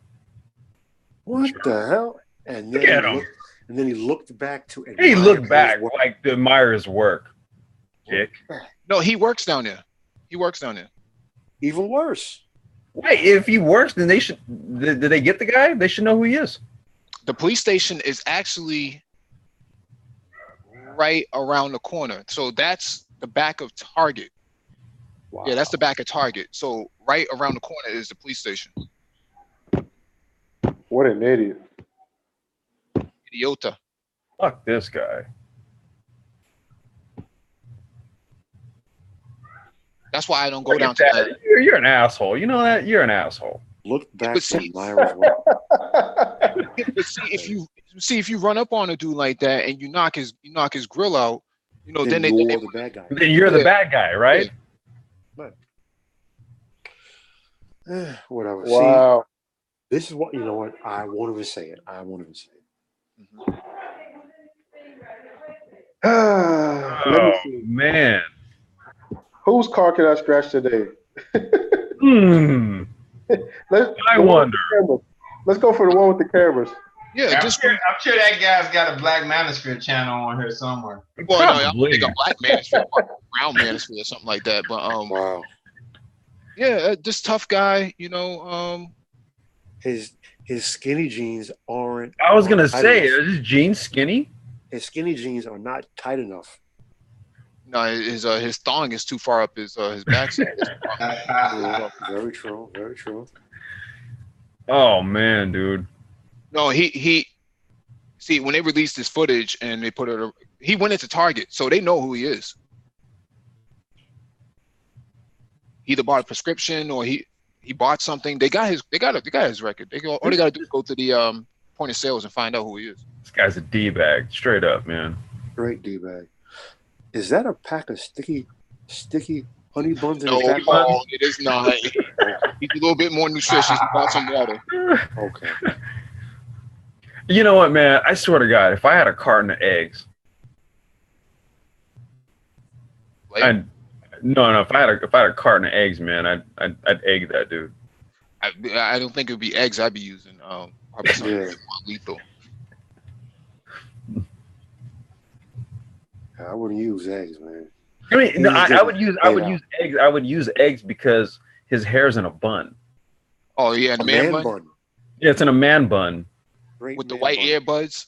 Yeah, you deserve to get egg, dude. And see, the thing is, man, if you had PPF on your car, you could probably get away with that, right? You might not eat, the damage that much, but in this case, man, there is, that's fighting, man. No, I'm saying, dude. That's Straight enough to up. that's enough to pop the trunk on him, man. Yeah. I got a dash cam on mine, and I can capture a whole lot, man. I've captured a lot of funny things going on in the middle of the night, people playing with the door locks and stuff like that. So, All right, I absolutely want to hear this article. Oh shit. Oh man, Hold on, I'm gonna go grab a beer, man. I'll be right back. look at that sexy beast there, man. Yeah, that's nice. That's pretty. It's a nice paint job for sure. GM quality, though, right? Yeah, that's right.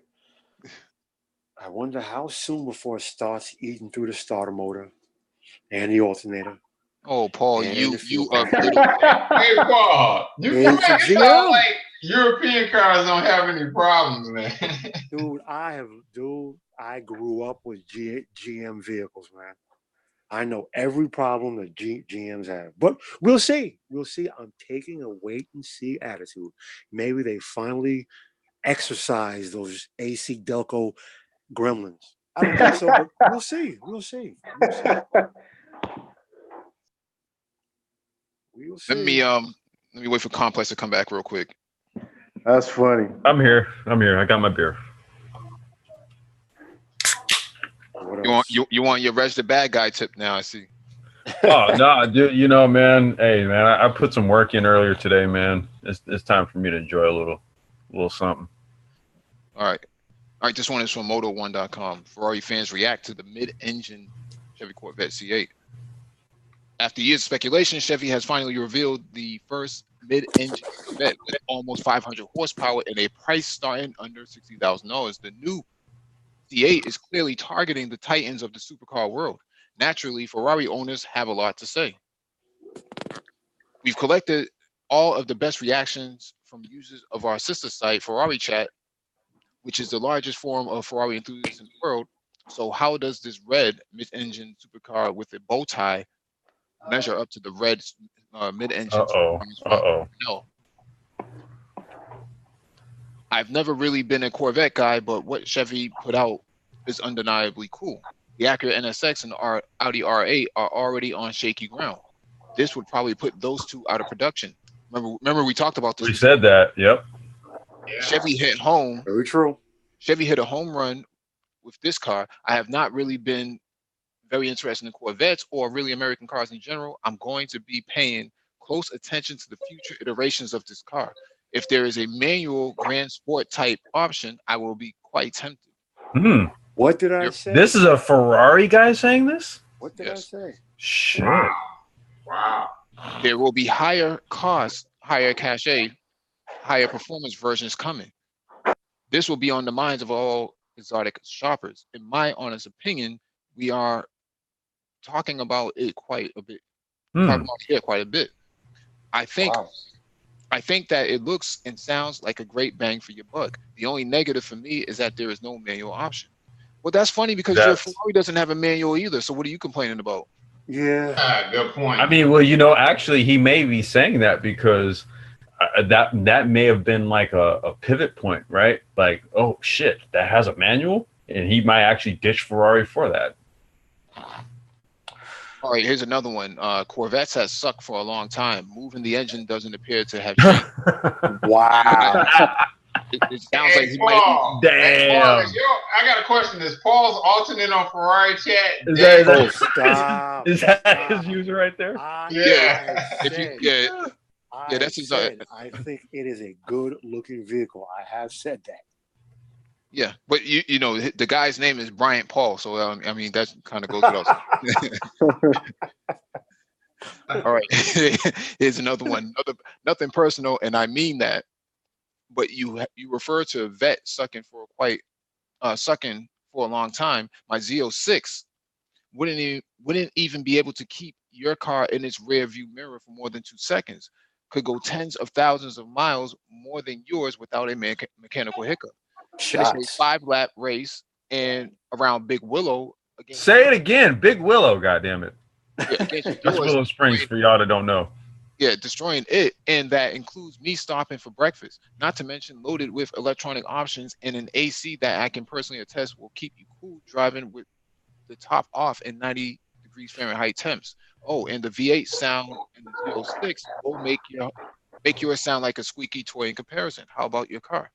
Damn. Well, shots fired. Hey, listen, with all due respect, I was with him until the very last end. Nothing sounds like a Ferrari. I'm sorry, that's true though, man. Shit. Nothing sounds you know a Ferrari's coming when you hear it. Those things are loud and they're awesome. Yeah. But he was right. I agree with his assessment on everything else that he said. So, and it's funny, didn't we talk about this a week ago or 2 weeks ago? Yeah. Traditionally, guys who shop Lambos and Ferraris and Aston Martins don't cross shop vets. Right. However, with this car, we may see guys cross shopping those cars now. And Mike brought up a very good point. That now you have these guys, these IT guys who are not really car guys like we are. So for them, bang for the buck is much more important than the cachet. They may look towards a Ferrari or a Lambo or an Aston and say, you know what? For the money, this is a much better deal. For the price of carbon fiber package on a Ferrari, you can purchase a very nice looking sports car with a naturally aspirated V8 495 horsepower engine that can do a sub 3 second 0 to 60. And some of you are nitpicking the look of the lights in the rear. Paul. It looks like a Camaro from the back with the middle pushed down. I've never had sticky honey buns. Interior beds or a leather that shrinks on the dash and distorts after a few years, or electrics that stop working. And you bring a vet to any one of the thousands of GM dealers to get service. Don't get me wrong, I love my Ferraris and all off their special traits, but I've never had brain damage maintaining a vet the way I do on a Ferrari. Damn. That's Rudo. Yeah. Hold on. Dr. Phoenix said, I've seen too many videos of Z06s getting smoked by cars with 100 horsepower or less. Damn. Mm-hmm. The mid-engine Corvette will appeal to many car enthusiasts across the country, even if Ferrari lovers don't care. Best value out there for a performance car. Different strokes for different folks. So let me just I'm not gonna go through this whole thing, but hey Mike, can you send Salshi an invite to jump on? We got about 7 minutes left. I'll send it to him. Okay. You could forward the same email. Okay. All right. Because the code is all the same. All right. When we talk about people cross shopping with the Corvette, I feel like that goes even from the Japanese cars. I think even people, I see a lot of Supers for sale already. People who took delivery on Supers put them for sale right away. And I know why. That's the BMW Supra though, bro. That doesn't count. That BMW Supra is nowhere near the monster that the 2 JZ Supra was back in the day. But you know what? When you open the door, it makes a BMW chime. Like they didn't even care. It's a BMW. It's literally a BMW. Yeah. It's a Z4. Yeah. Let me If you lift finish the hood, reading. Let me finish reading these comments. In general, people don't cross shop Ferraris and Corvettes. Also, good luck finding a C8 that is actually available for under 60,000. Paul talked about that. Corvette candidates are not buying Ferraris. It's really as simple as that. But for the money, they are getting extreme performance in a cool looking package. GM will sell a boatload. there you go, right there. That's not Yep. true. A guy with 70 to $100,000 dollar budget may be considering a 355, 360, 430, and may get this instead of dealing with an older Ferrari and its quirkiness. That's true. That's That's true. a good I counterpoint. Very good counterpoint. Very true. I will probably buy a Z06 as a track car. I traded my Porsche race car for a Scuderia a few years ago, and knife edge handling coupled with high value and expensive maintenance make it a poor weapon for the track. I was thinking of Ooh. getting a new Cayman GT4, but with less performance and $110,000 versus $90,000 for a Z06, not to mention lower maintenance costs. It's a no-brainer. I personally like the C8, but of course, I like Ferrari as well, seeing that I own two of them. I sold my 2014 C7 Vet this spring to make room for a C8. I can't daily drive the Ferraris to work, trying to decide on either torch red or this blue. So with There well, you go. Right due there. to its current price, and I would like to add one to the garage and not replace. The Vet could never replace or replicate the Ferrari feeling.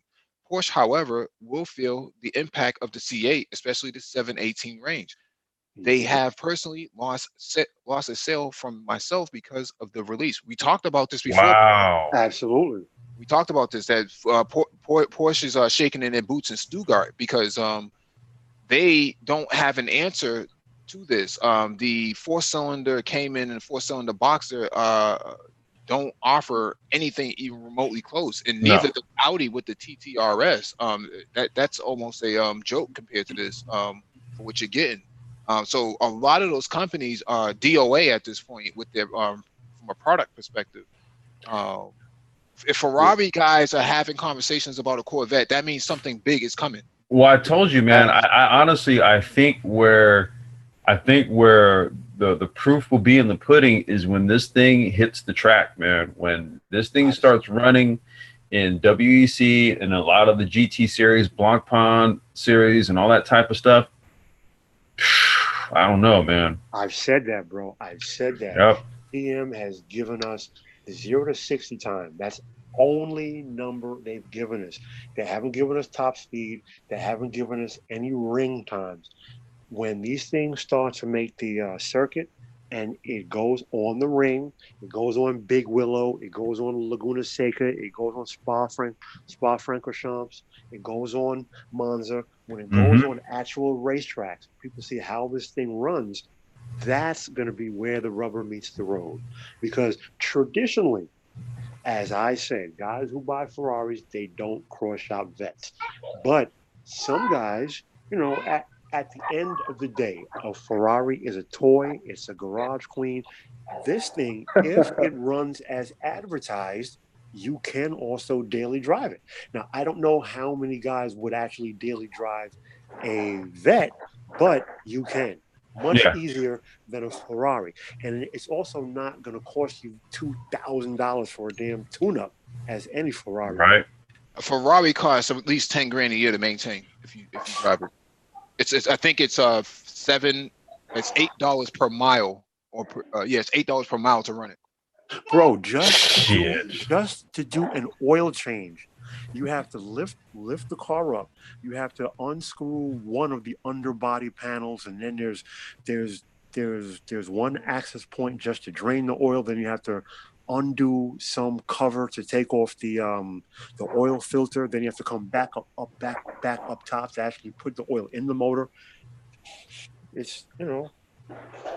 So you're right. The ownership costs and the maintenance costs. So that's why historically people who own Ferraris, they also own a Lambo, or they own an Aston. They probably own a private jet. Maserati. Well, Richard Yeah. Richard Richard Fain, he has a 458 Italia and a 911 GT3, and he was talking about getting rid of his AMG C63. So I'm wondering if he's looking to replace it with one of these C8s. Wow. Are you there, man? Yeah. Okay, there you go. All right, cool. Yeah, Sochi, jump in, man. Because before we wrap up in the next 10 minutes, we got another hangout we're supposed to be doing. Gabe is here, so All right. Well, give us your skinny on everything you've heard and so far, and the Well, I mean- 190E included. well, I mean, I just jumped on about 10 minutes ago. Oh, So, okay. I mean, the only thing I heard about was the Corvette. I mean, my neighbor literally just took off. I mean, I've been trying to run into him just to get his opinion. You for got the one? last model. Why No, didn't he you doesn't have the new one. key his car Yeah. instead of running into him?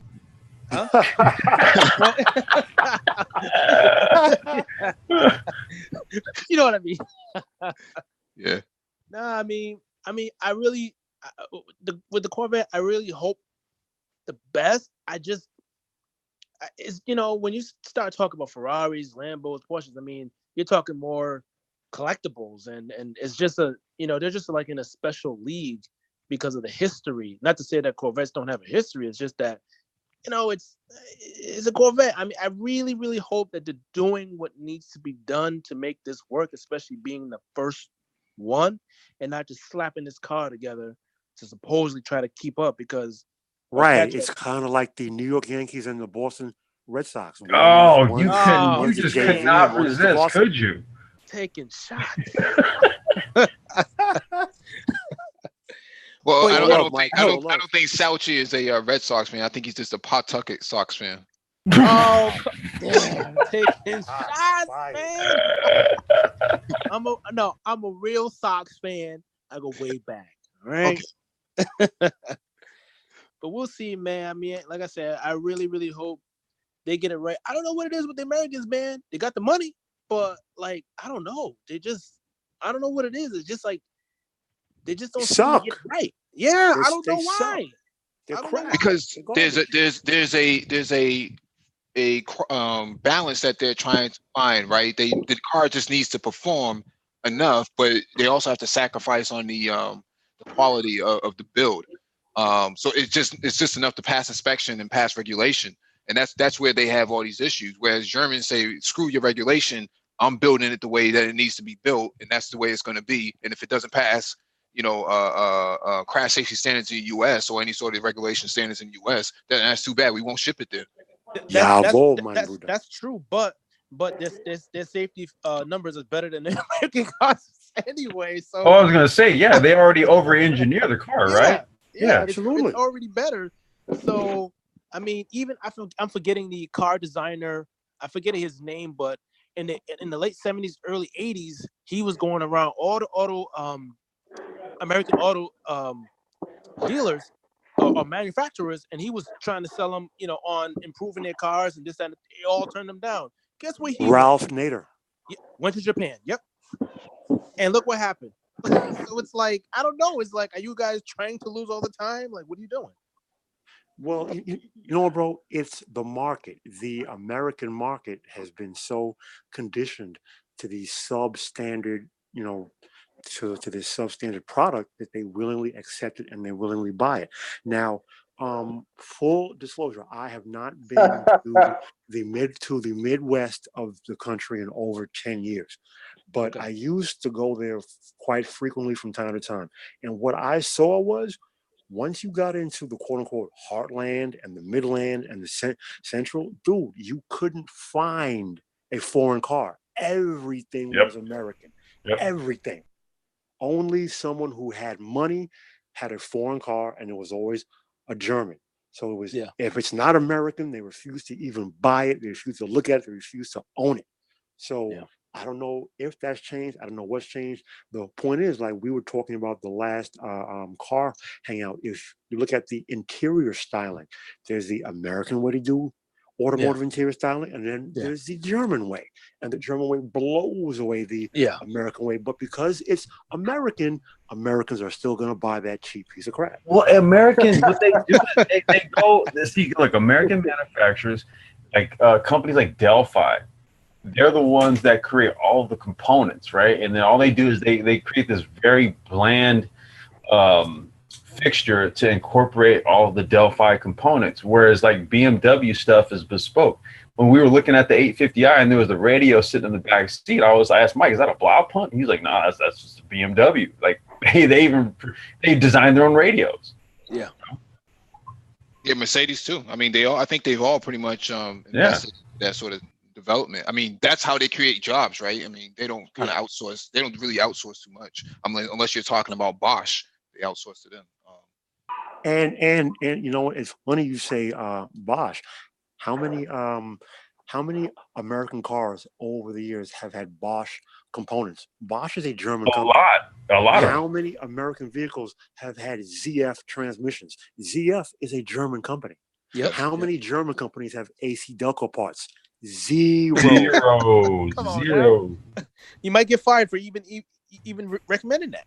Absolutely. I mean, that's like AC Delco. Go ahead. No, I was just gonna say. I mean, it's like the difference between going to Neiman Marcus and fucking Walmart for your clothes.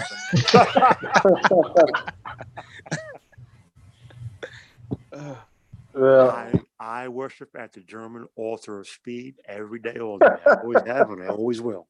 Yeah, it's never gonna change. Sashi, what we started this hangout, man, talking about the 190E, man. Before we close out, man, what are your thoughts on that? The Mercedes 190E. Definitely a classic. Excluding the newer AMGs, I mean, because I'm a gearhead, and I love my stick manual, all that stuff. If they can kind of go back, but they might not even make money if they were to even go back to those type of routes. I would like to see that, but that's when the cars are really raw. It's way too much regulations now. We'll never see that. Yeah, exactly. People just don't want that. For what I get it. You got to keep your company afloat. I respect that, but I wish they can go back to those type of days. I mean, things were just raw. I mean, look. I mean, we know the difference just looking at it, just hearing the car from a quarter mile away. The average Joe, they don't. I don't know, man. It just don't. Well, Germany's a little different, but here, yeah, but States, bro, do you know in Europe, especially in Germany, when you go to take your road test, you have to take it in a manual transmission car? Really? That's how it used to. That's how it used to be where my family's from in Liberia. I don't know about now, but back in the day when my parents were growing up, for you to get your license, it was stick, and they took you on the mountains. Oh yeah, they made sure you actually knew how to drive. Well, that's interesting. That's interesting because with the emergence of EV, I don't know if that's going to be even a factor anymore. Yeah, exactly. Yeah. Good point, Mike. Excellent. Yep. Because how do you don't need a transmission when you have 4 traction motors. Yeah. And they would have to configure the vehicle for for auto driving schools, with the pedal on the opposite side. But this is all electric now, so your electric brake is not really a brake; it's really just a resistor. Excellent point. Yeah. Hey, I wanted to say something about the Audi R8 from earlier. Mm-hmm. That is a car that you have to see in person. Like, pictures don't do their car any justice. Mm-hmm. You have to see that car in person. Every time I see one in person, I'm like, oh yeah. Yeah. You got to add the GT bits onto it, man, from the R8 GT, because the base model it doesn't do it justice at all. You got to put the GT package on it. Very true. Yeah, if you put the GT wing and the rear bumper and the carbon fiber side blades. Yep. Yeah, you got to do all that in order to make it appealing. Yeah. I'm not a big fan of the two-tone, blade and the body color being different. I was never a big fan of that. It's unique, but it's not my thing. Yeah. I thought that was a terrible decision by Audi. I'm not sure what. Man, what you gotta see is that thing on track. That's how I fell in love with the thing, man. I was out at Willow Springs one day. We were just doing a track day, like karting and stuff. And where the kart track is, Big Willow is right behind it. I have to send you guys a video of one of our track days. We did a vlog, and we actually caught footage of cars like they were doing like a Porsche day, I think, and you can see the cars behind us. And dude, there was just seeing the R8 just screaming through there, man, through the horseshoe and stuff, man. I fell in love with that car, bro. Yeah. Tremendous car. One day I was driving to the Nürburgring. I was coming down the A55 Autobahn. There were about 10 or 12 cars, bro. They had R8s, the V10s, and at the very end, this one dude had a 488 Pista. Seeing those dudes run in that left lane, flying like bats out of hell, automotive nirvana, bro. Oh yeah. Yeah. All right, That, Eddie. no. No, I was just gonna say closing thoughts. Yeah, we gotta close it out. Yeah. Yeah, the C8 will take over the automotive world. That is all. Oh God. Just say no to drugs, bro. Say no to drugs. Put the crack pipe down and back away very slowly. It's all right. We are here for you. Anybody else, man? I would say, man, look up videos of early mid-90s DTM and ITC racing from the early mid-90s and watch the Mercedes 190 in action. Paul Bryant? I love cars, bro. I've been a gearhead my entire life. I love it. You know, I worship at the German Altar of Speed. But even though I give American cars a lot of crap, I still have a lot of respect for specific vehicles. I'm a gearhead. So if it was a good car and it ran, it doesn't matter to me which country it came from, USA, Germany, Japan. A good car is a good car. That's all I have to say. Sauchi? Yeah, with the Corvette, I mean, I just find that they're not putting out all these numbers sketchy. I wish them the best, man. They're going into a field of, very specialized automakers who really know what they're doing. So I really hope that all this hype is worth it, or else it's gonna be a major flop. That's it. Paul won't let it go if it doesn't. No. I won't say a word. I will, honestly, truthfully, I will actually be slightly disappointed because there is no reason why GM with their money cannot design a vehicle on the same par as anything from Germany. Dude, all they have to do is just make that thing do half of what the C7 has done on track and they'll be okay.